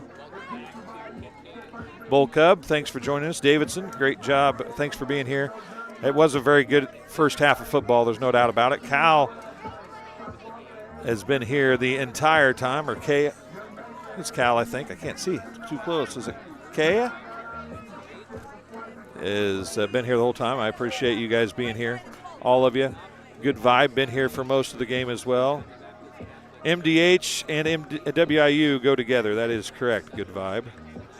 They are there in Macomb, Illinois. That's where we're from. We do a lot of stuff around the Macomb area, so we're happy to have MDH on board. Not lucky, dude. You're right. Probably feed 9 might be a steady dose of what we see here in the second half. Interesting to see if Harrington comes back out. We were talking off air, trying to decide if Harrington had been hurt, maybe, or if something else was going on. Will be interesting to see that. Brian Simpson, I appreciate you guys being here. Packers on the rocks here as well. We appreciate all you guys hopping into live chat. Since I'm here by myself, I can't keep up with it as well. We will, I'll try to glance down when I can. Douglas, we appreciate you too. 22-6, Kyle. Well, I don't know if that's actually Kyle, but it's in UIC football. Milledgeville won 22-6. I saw somewhere somebody posted 22-8, so I didn't know for sure. I didn't go back and watch once I started setting up, so I appreciate the score. Kyle Kampmeyer was up with Wyatt Reed on our broadcast from Polo earlier. So happy to have Kyle joining us for a game again this year here on quarterfinals weekend. He did the rain game last year up in Pawnee. Kyle says it is me. Thanks for watching, buddy. I appreciate it. This has been a good one so far. I would imagine it's going to be a good second half. And as we said, it is the Ponies getting the ball to start the second half. Here comes the kick. Going to squib it again. It's going to take a big hop, but this time it's going to be recovered. And run it upfield. Brought down near the 50. We'll see what George Bailey gets to stop. I couldn't see who was returning it. Or Bailey did to return, excuse me. Couldn't see who made the tackle. I call it just right at the 50. It'd be 1st and 10 Ponies at the 50-yard line. Thanks for joining us, Kyle. We'll get the scoreboard up, move it to the third quarter.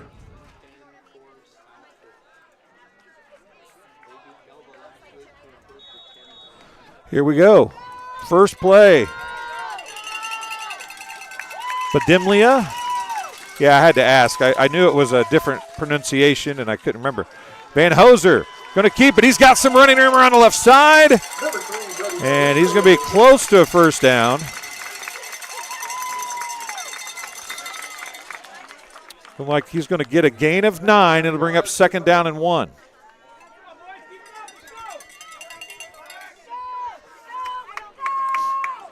Big drive here for both teams.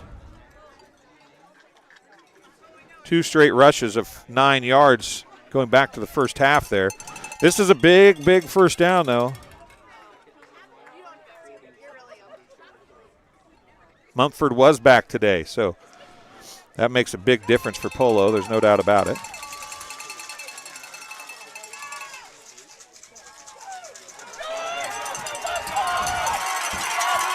Bailey running down the far side, down near the 10-yard line.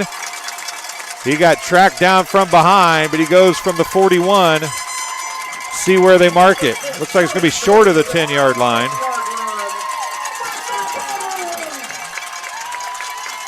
See where they mark it. Looks like it's outside the 10, and we'll have a chance, and they're going to go right back at it. A first down. It's 1st and 10. Van Hoser on the carry.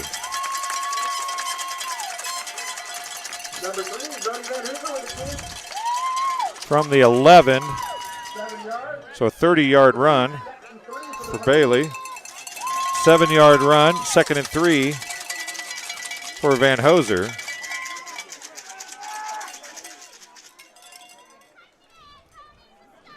Bailey, who was really bundled up in a big way early in this game, is finding some running lanes now against the smaller. Still fighting, pushing. Touchdown. That's what the team says. That's what the official says. Ponies with the touchdown. And it's George Bailey getting the touchdown for the Ponies. Fireworks going off in the background. And the Ponies have rolled off 20 unanswered points. A 4-yard touchdown run for Bailey. He's up to 75 yards. Throw it to the end zone. It's caught, but there is a penalty marker down. We'll see what the penalty marker is. Hout was the receiver. I saw the flag go flying. It is good. It's going to be illegal substitution. Kick is good. It was on the West Carroll Thunder. Declined, and it is a touchdown and a 2-point conversion for the South Fork Ponies, and they are opening up a lead 22-8 as we are early in quarter number 3, 10:37 remaining. We'll take a quick break. We'll be right back. You're watching TSSR Game Time Live, presented by MDH.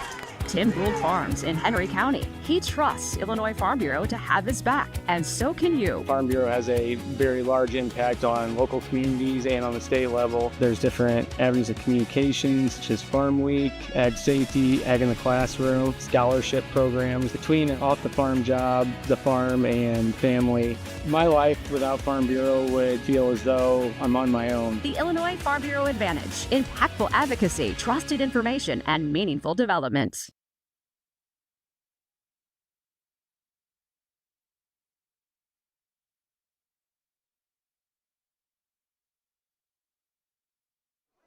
And welcome back. Here's the kick. It'll be a short kick. And ran out of bounds. It'll be 1st and 10, Thunder at their own 35-yard line. Almost to the 36. We'll call it the 35. 1st and 10.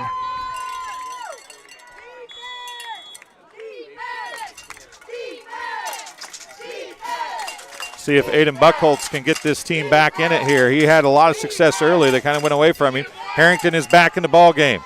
Buckholtz on the run. Not as much this time. He's going to be bottled up and finally thrown down way back, but he's going to get forward progress up to the 40-yard line.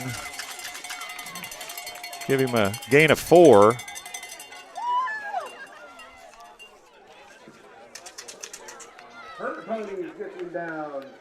Gain of 4 gets him over 80 yards to 81 yards.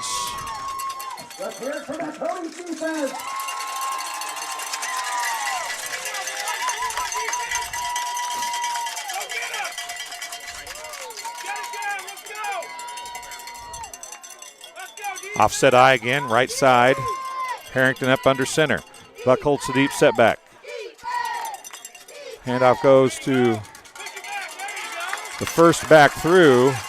Not a lot going, if anything. They're going to give him a yard.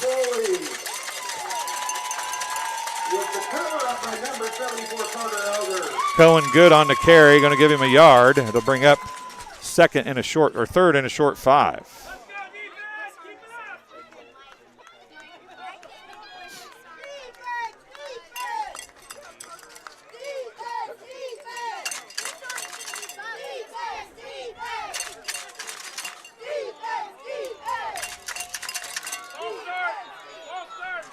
Another flag. This might be the first penalty of the game, less than 10 yards on the Thunder. It is an illegal procedure. They've got 43 yards on 4 penalties, and they all seem to come at the most inopportune times. 3rd down and 9 now after the penalty.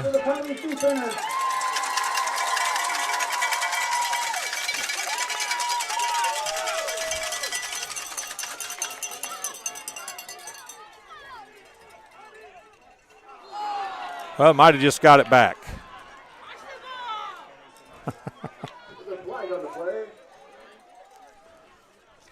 You just could have saved those 2 plays and left it where it was to begin with. That's a 3rd penalty. 15 yards and penalties for South Fork. So we're back to 3rd and 4. It's a long 4, short 5. But it's 3rd and manageable, or a lot more manageable now for the Thunder, who have not been able to really get anything going long term since the first drive of the game. Pitch is going to go out to Buckholz. He turns the corner, and he's going to be wrapped up. Oh, keeps his feet moving, though. What a job by Buckholz. He got wrapped up, but he's going to gain 4 yards, 4th down and 1.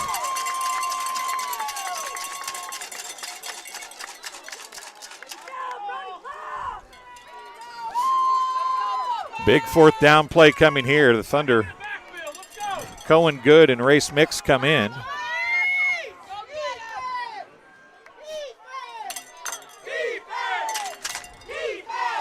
Padimlia leaves. Big 4th down play here. I formation. Hand off to Cohen Good, and he's got some running room. And he's going to go across the 50.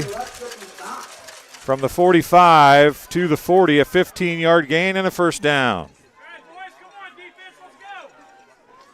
Cohen Good gets 15 yards. He's got 25 on 4 carries, excuse me. And that's the first down of the half with 7:22 to go here in the third quarter, excuse me.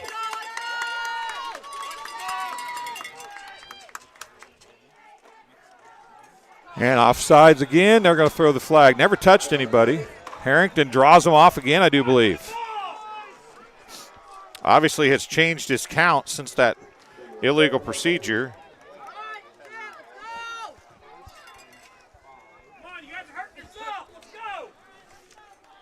We'll be up 1st and 5 after the penalty. 4 penalties for 20 yards now. Padimlia back in. He's coming out near side with LeBourne. LeBourne off the line.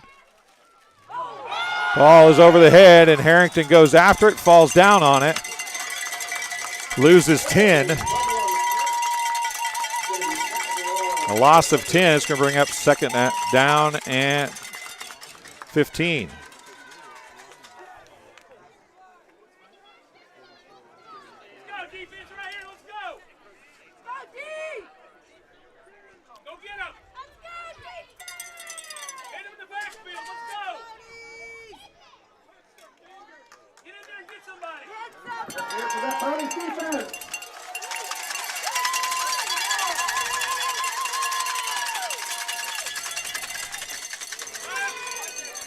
Far side, Buckholz turns the corner, breaks another tackle. Going to get bundled up and thrown out of bounds, but he's going to get the 5 back and maybe another one. We'll see where they mark it. Looks like they're marking it right at the 40. It'll bring up 3rd down and 10 after a 5-yard gain for Buckholz. He's got 90 yards unofficially.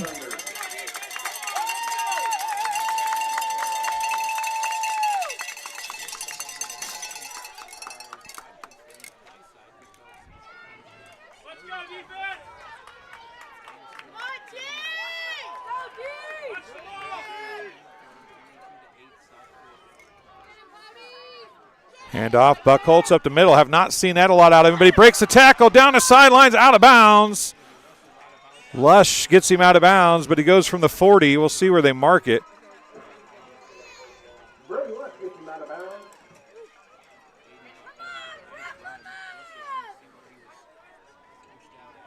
Might be the 26. We're waiting to see here.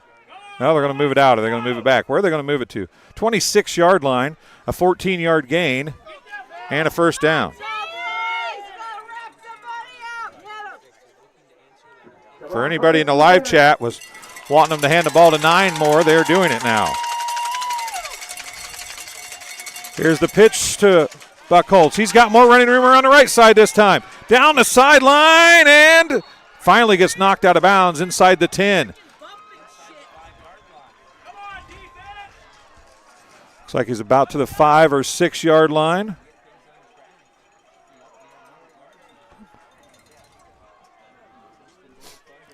It's going to be first and goal from the 6.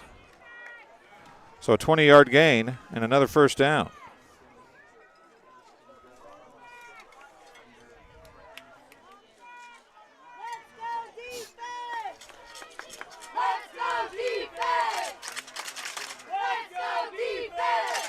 First and goal from the 6. Harrington keeps it himself. Second down. He's inside the 5. Maybe at the 4. I called it the. I'll call it the 4. Give him 2.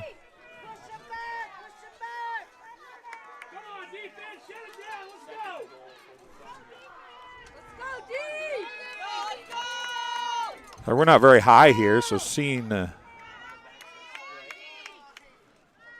Buckholz left side, he's going to walk it in at the corner of the end zone. A flag comes in. That's going to come back, I do believe. And I do believe it might be, it's going to call a hold. Man, they've had some untimely holding penalties. This one's going to be on race mix, I do believe. It was either, I think it was on mix that was out there. It was either him or Badimlia.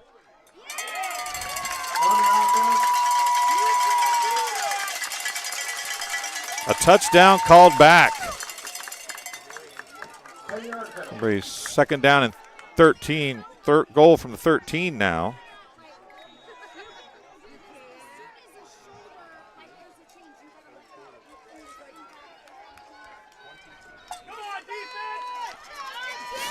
Big penalty there.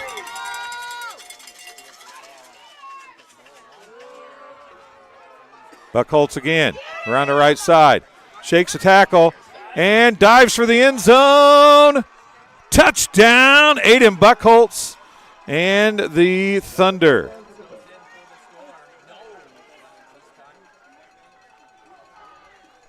So touchdown on the scoreboard.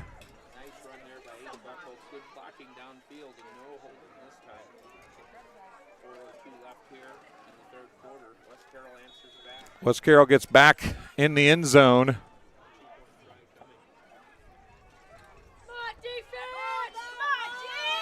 Big 2-point conversion here for our friends from Spotlight on Illinois 8-man football. Under pressure, he throws it, incomplete. And the conversion is no good. So, Buckholz with a 13-yard run with 4:02 to go in the third quarter brings it back to an 8-point game.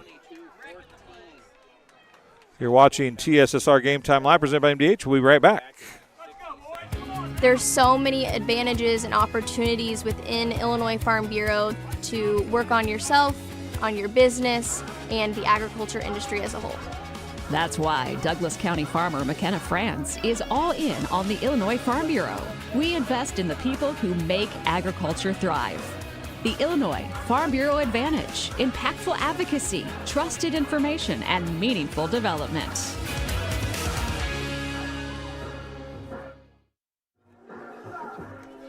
And welcome back here. 4:02 to go. Third quarter.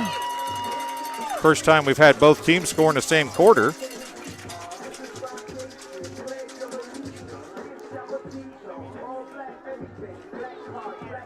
A 13-yard run by Buchholz. Pass failed. And it is 14-22. Maybe another onside kick. They recovered the first one early in the game.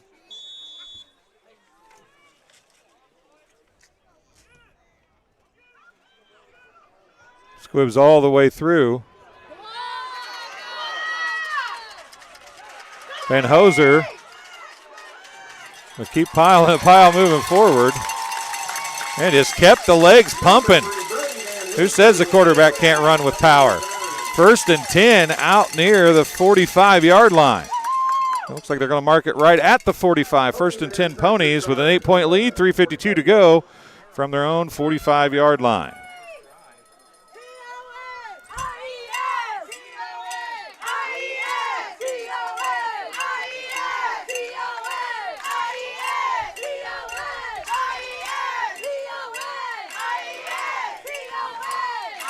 I think the scoreboard is right now, correct? Yeah, 22-14. I didn't realize I didn't update the score before. I apologize, folks.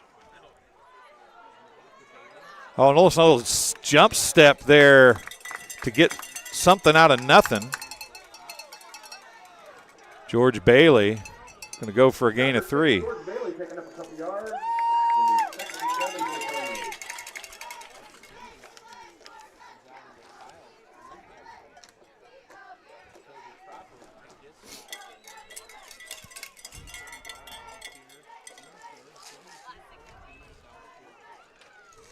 That might be Badimlia walking off, limping for the Thunder.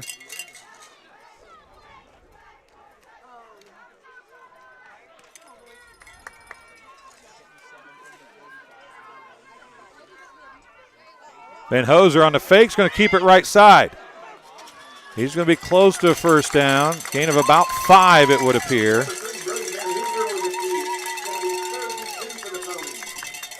5-yard gain for Van Hoser.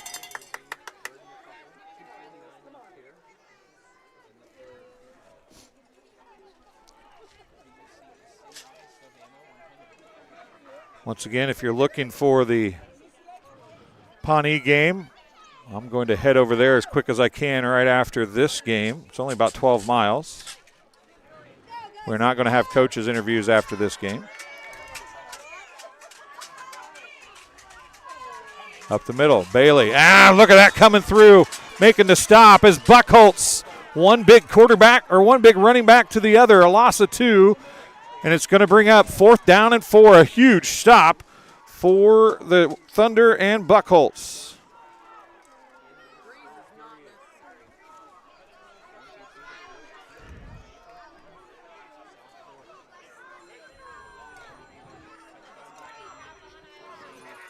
They may be punting here. We'll see. Lush comes off. Van Hoser back on with the play. We'll see what they do. They've done quick kick a couple times. Not really from a punt formation.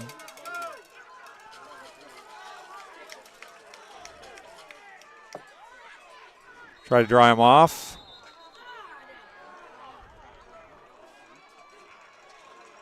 Timeout. Charge to South Fork. We'll take one as well.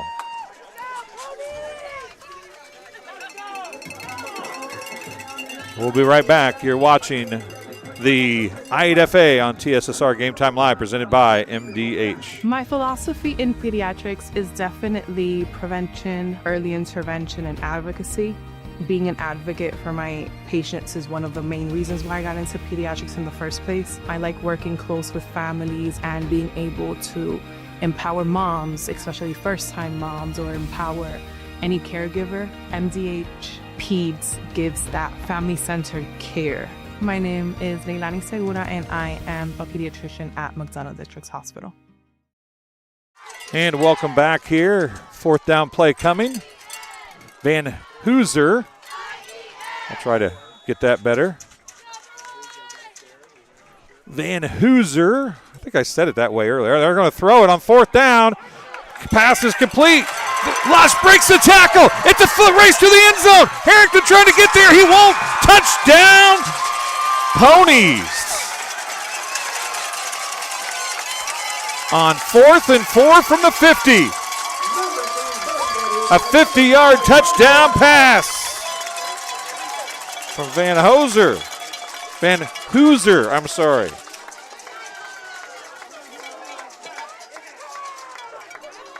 Lush gets his first catch as a 50-yard touchdown pass. Or not. No, they said he stepped out of bounds. I'm sorry. To the 35-yard first down pass, I guess. I thought it was out of bounds. I thought it was a touchdown. Here we go. 1st and 10. Van Hooser. He's got running room close to the end zone. He's bottled up just short, I do believe.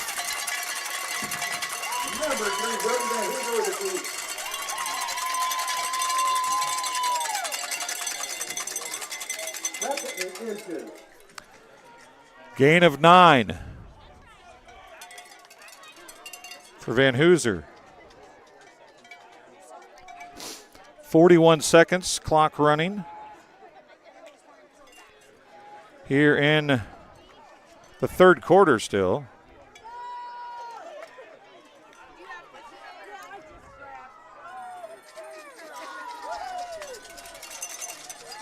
I'm sorry, folks. I did not think he was even close to the sideline, but I apologize for that touchdown call.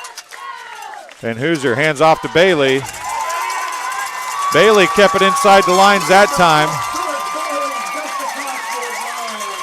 Bailey from the 6 is going to get a 6-yard touchdown run.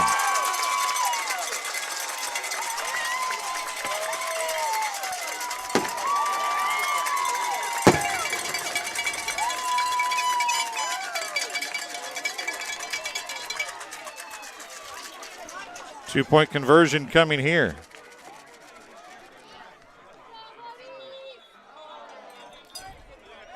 A false start on the Ponies.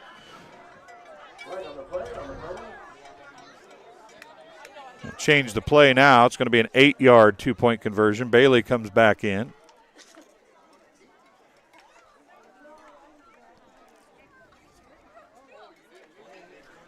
So with 10 seconds remaining in the 3rd quarter,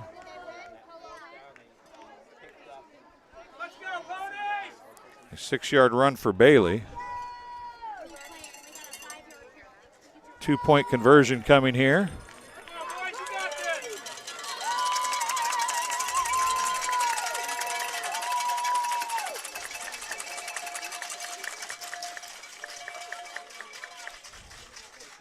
Throw it over the middle. Caught.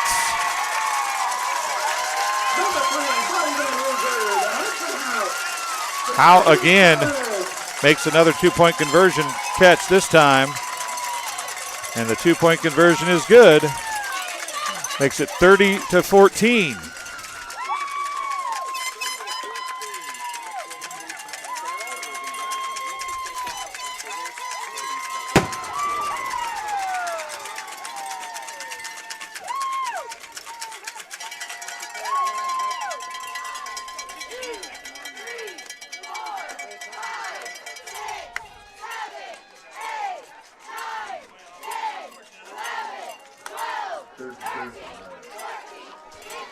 Davidson, that's a very good point right there.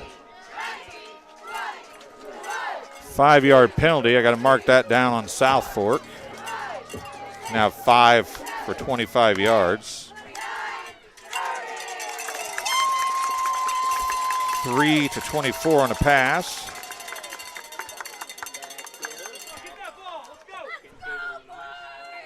So we get ready to go here. I'm going to take the touchdown marker off in just a second. Well, I got a second. She's still in the middle of the field.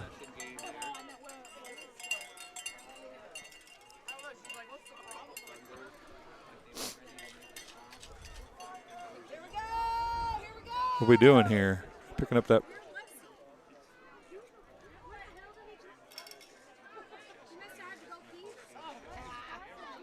They were waiting on an official to get back out.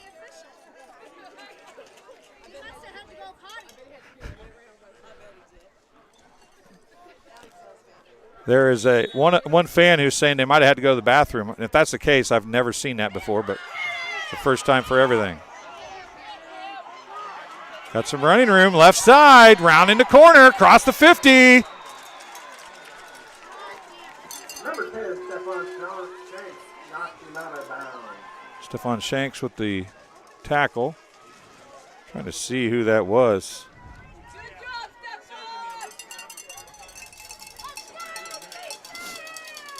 I believe it was number 6 on the return.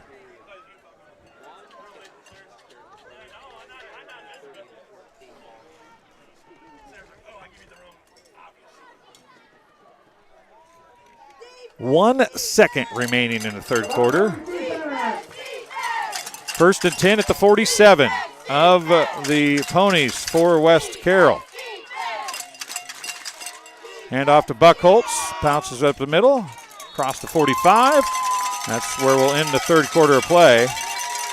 So it's going to be a gain of 3 or 4. It's going to be a gain of 3 at the end of the third quarter for Buckholz.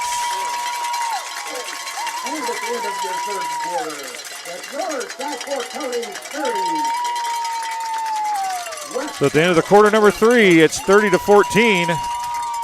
South Fork with the lead. We'll take a break. You're watching TSSR Game Time Live, presented by MDH.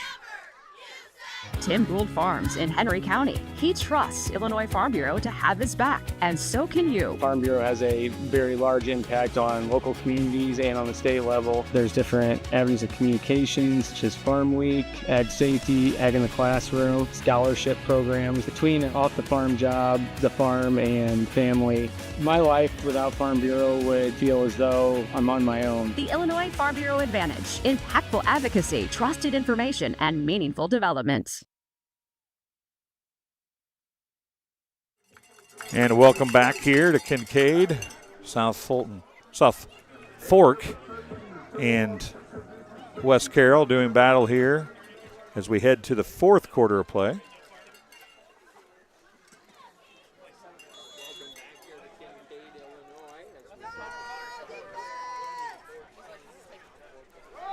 Buckholz again. Up the middle. Number 74, Carter Elder, and number 55, Lance Davis. See where they mark it? Give him a gain of 5 that time. Looks like it's going to be 3rd down and 1. 132 yards unofficially on 22 carries for Buckholz. Well, let's start a new line for him. 11:25 to go in the fourth quarter. Harrington hands off to the up back.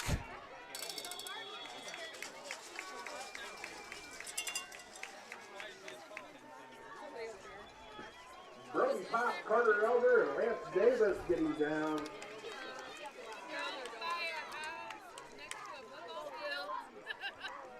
For 28 on the carry. Xander on the carry.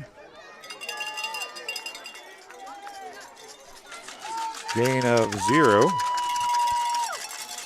Pitch going to come to Buckholz. He's got some running room, and no, that's not Buckholz, that's LeBourne. And a horse collar tackle. I do to be called.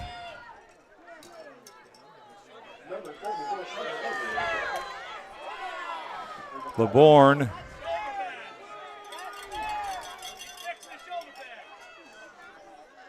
Gain of 7 first. There's a horse collar tackle. LeBourne gets 7. And a 15-yard penalty on South Fork. Going to be a first down by penalty.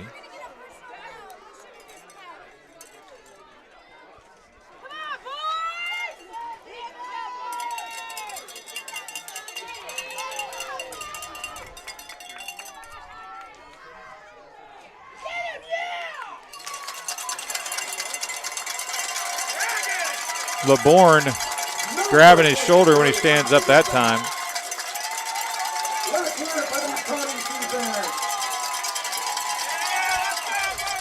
Loss of 4 for LeBourne.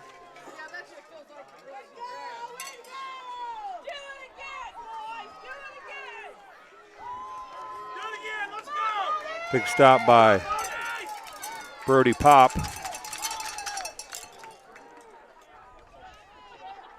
Pitch. Buckholz sidestep, bounces it back across field. Breaks the tackle, and then Bailey's finally going to bring him down. Going to gain a few yards. Give him 6. Going to bring up 3rd down and 8.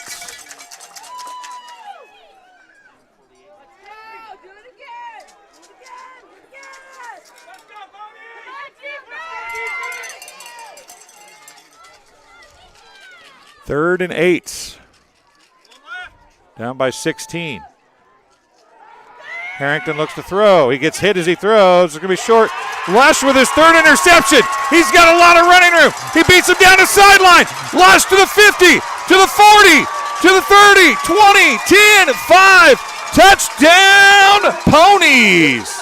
3rd interception of the night for Brody Lush. And there's a flag down behind the play.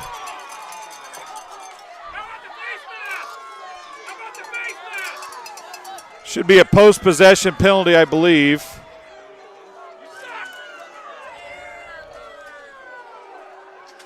It's post-possession. They look a block in the back after the possession change. So Lush is going to get his 3rd interception.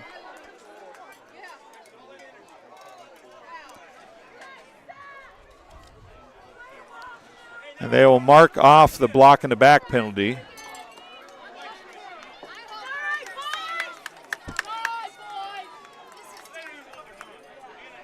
(9:14).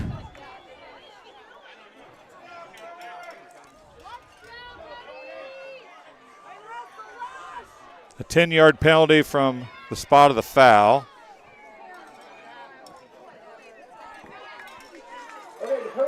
Got the pick. It was a hold on the return.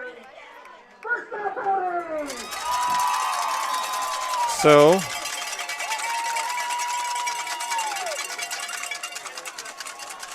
they get the block in the back, a 10-yard penalty from the spot of the foul. It's going to be 1st and 10 Ponies with 9:14 remaining. Bailey. Number 6, George Bailey picking up yards. He's going to be close. Nope.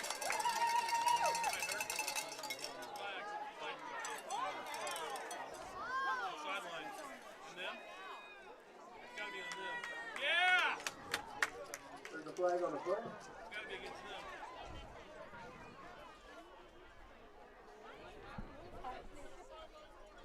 Somebody with blue gloves.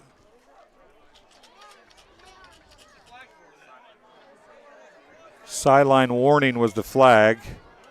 There's a sideline warning on left Carroll.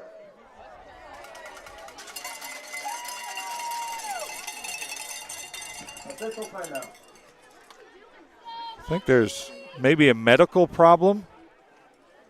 I do believe there's a medical problem. I saw somebody walking across the field with gloves on, and it looks like they're trying to get something cleared out so they can bring the ambulance out.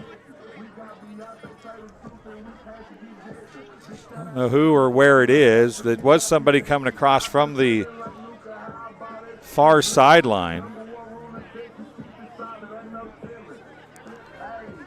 We had this similar problem at St. Anne with a FCW player last week. There are a bunch of people at the bench on the far side.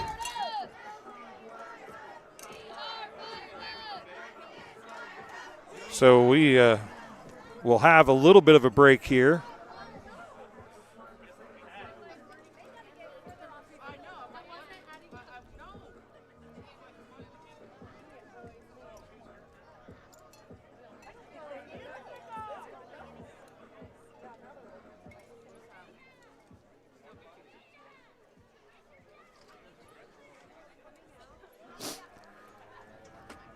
And we're not showing where the problem is.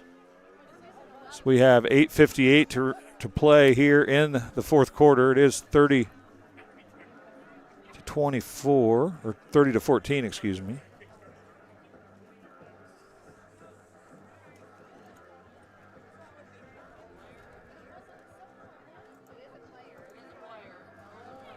I'm told it is a player on the far side.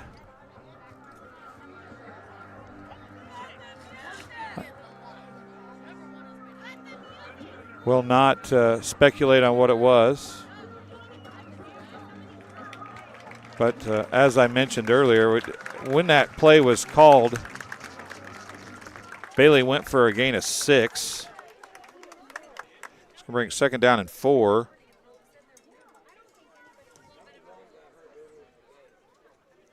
But when that play, as soon as that play was called, the sideline on the far side, and what looked to be an EMT came across the field immediately. Coach S is out talking to his players now. And this will take just a couple seconds to make sure he's okay, get him off the field, and we will be able to continue. Back here at Kincaid as officials time out for an injured player.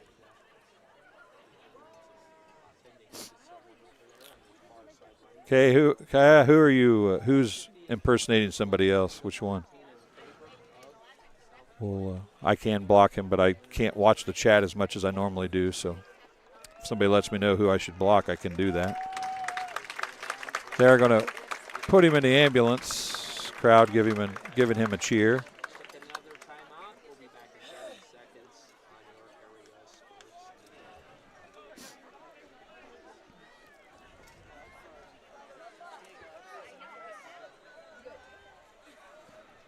So once again, hopefully nothing too serious on the far side.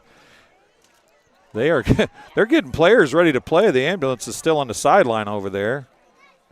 Not very far from the field, actually. I can't believe they'd let them play with the ambulance still there, but they're going to send them back to maybe. What are we doing here? And it's second down and 4 when we come back.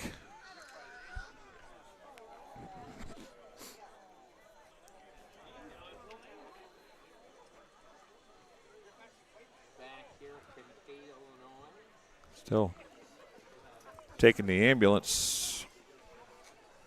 Patient is loaded in the ambulance now. They'll get us ready to go again.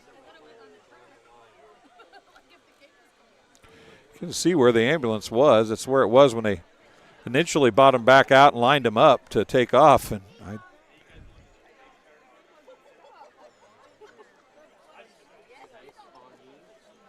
looks like they are going to transport here, possibly. Hopefully everything is okay.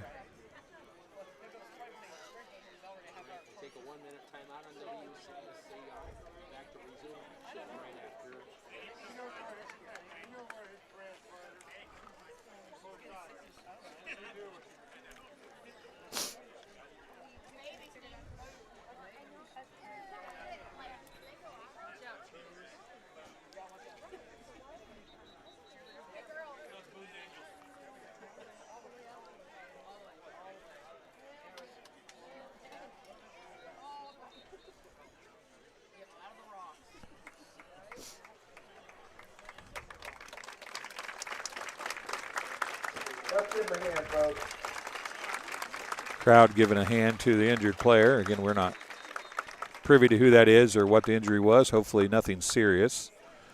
Serious enough to go to the hospital. Hopefully nothing long term.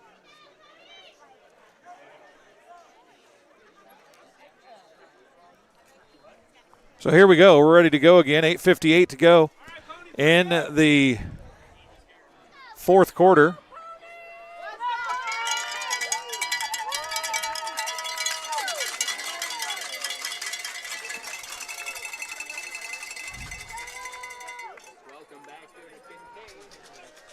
We get ready to go.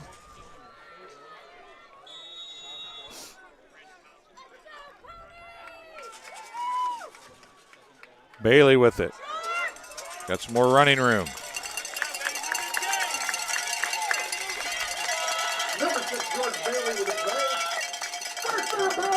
From the 15. A 10-yard gain.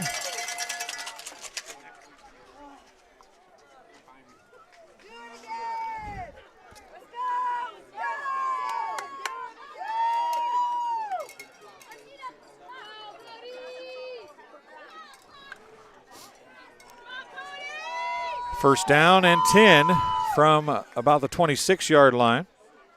There's probably going to be a healthy dose of Van Hooser and Bailey, I would imagine. Not a lot through the air. They're going to take as much time as they can. As the hand goes up, they'll take the snap, hand off to Bailey. Left side.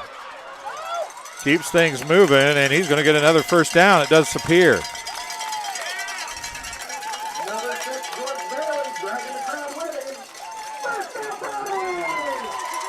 Like a 12-yard gain and a first down.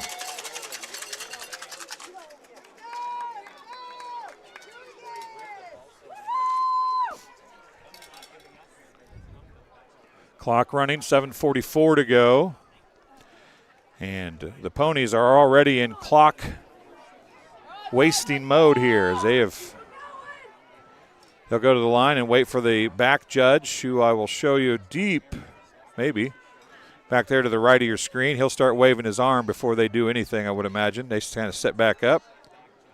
There, he puts his arms up for 2. Bailey. He breaks a hand tackle from LeBourne. LeBourne tracks him down, breaks another tackle, still moving, and finally going to be brought down as Buckholtz comes and tries to clean up the mess from the 37 down to about the 15-yard line.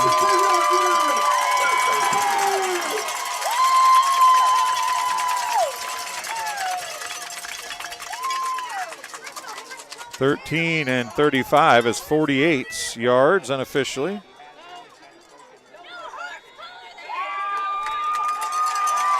Timeout on the field.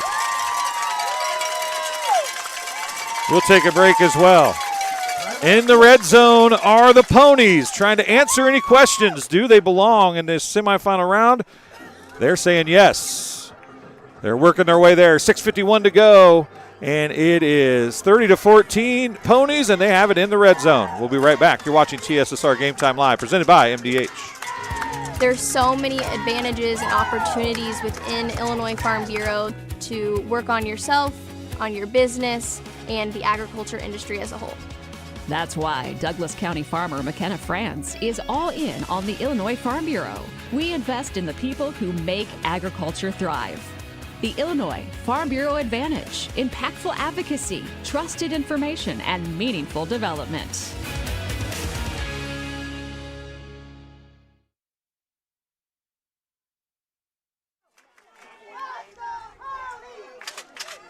Here we go. First and goal at the 15. Or first and 10 to 15, excuse me. Bailey again on the run. Going to be brought down finally.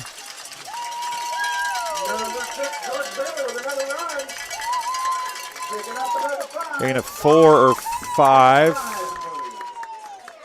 Gain of 5. 168 yards unofficially for George Bailey now.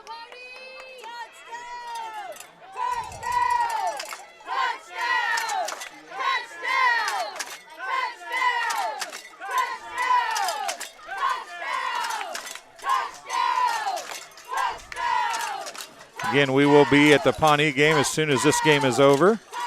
And I can get stuff tore down, I'll be heading that way.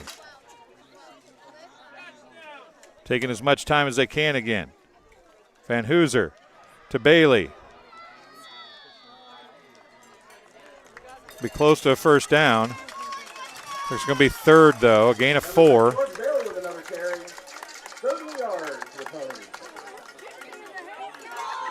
Third down and 1.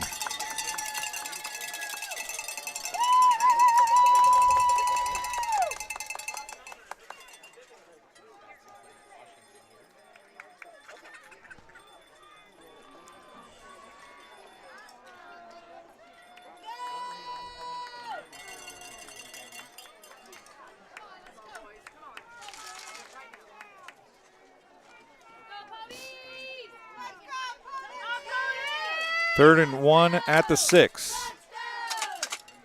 Bailey again runs over a defender and it gets brought back out. Did he get it? He did. Touchdown. A second 6-yard touchdown run for number 6.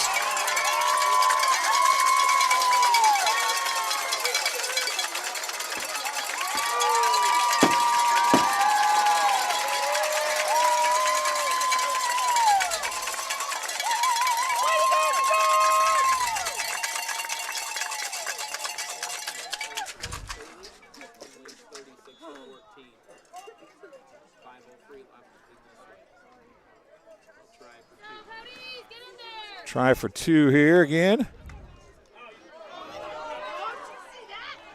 I thought Van Hooser kept it.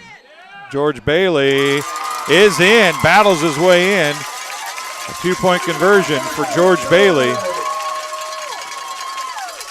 I thought Van Hooser kept it. I apologize, folks. So with 5:03 to go.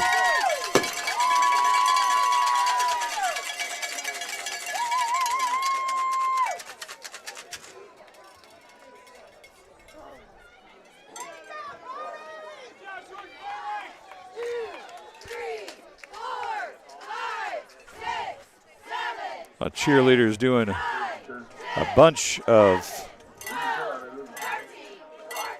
jumping jacks tonight. It's 38-14.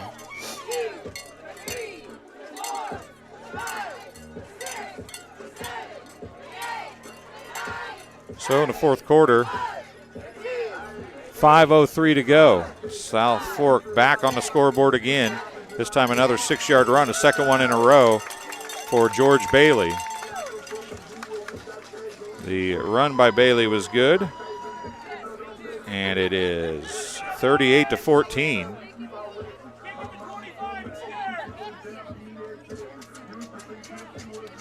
.503 remaining.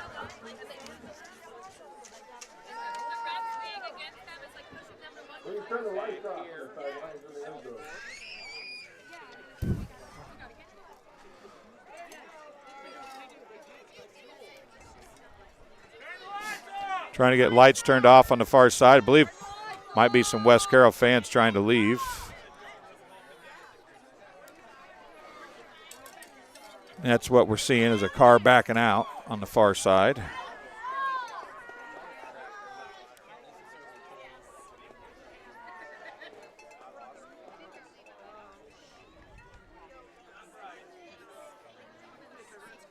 If you could, please turn the lights off on the sidelines and the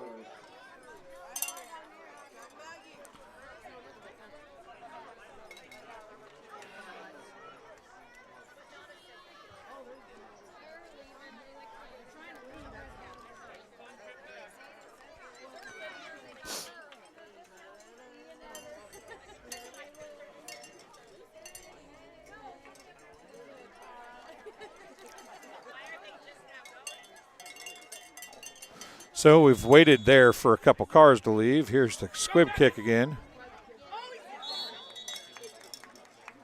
It's recovered. And it'll be 1st and 10 for the Thunder with 5 minutes remaining. About the 43 or 42-yard line. We'll see where they finish marking it here.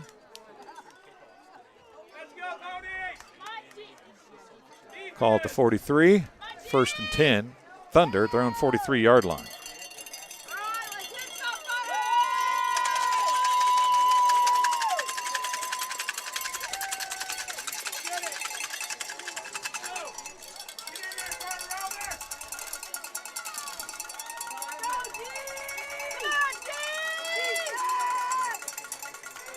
Buckholtz on the far side. He's going to be bottled up.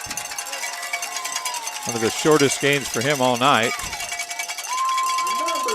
That was not Buckholtz. That was number 4.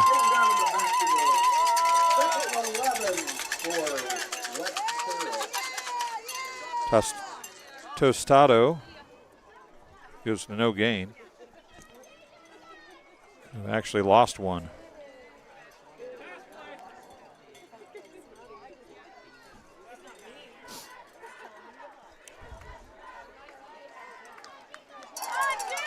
4:18 clock running.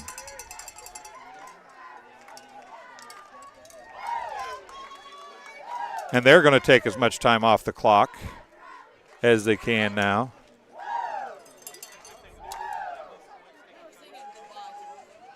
Handoff up the middle.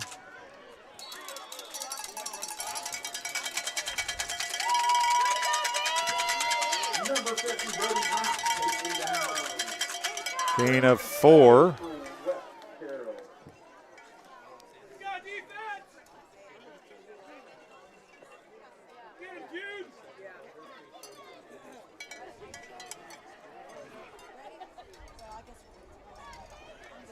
Again, no coaches interviews. We'll tear down as quick as we can. And I will head to Pawnee.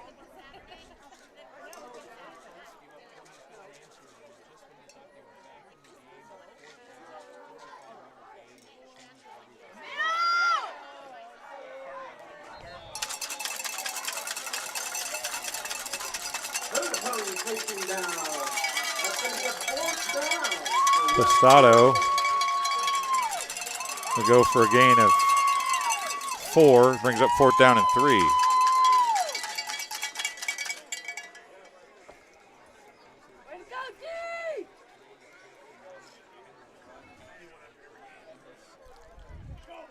.240 remaining.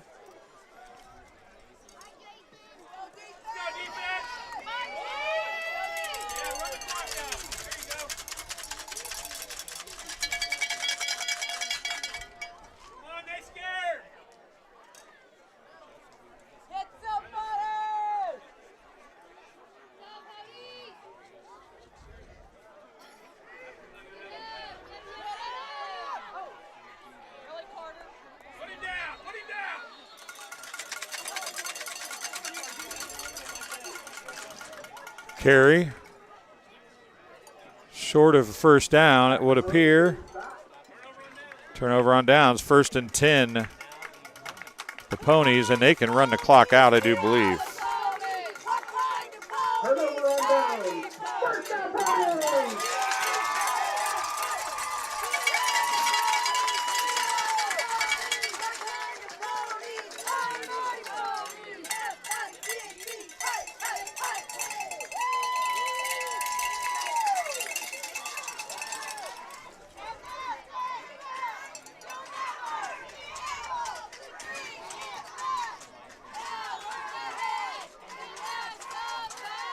Do some math here. I think if they let it run down far enough, they could technically run it out if they ran a play or two to take a few seconds off, but not sure what they'll do here.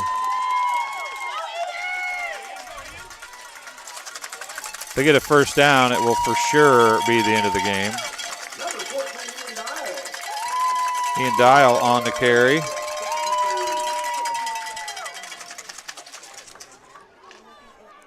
.145 left.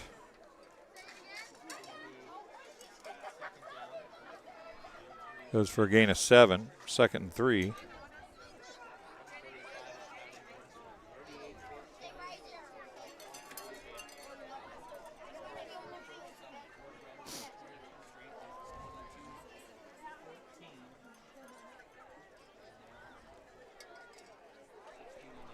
Again, using as much time as they can.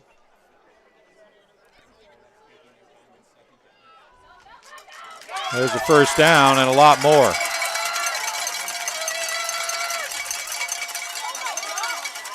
Finally going to get him brought down. That'll be a first down and essentially ends the ball game.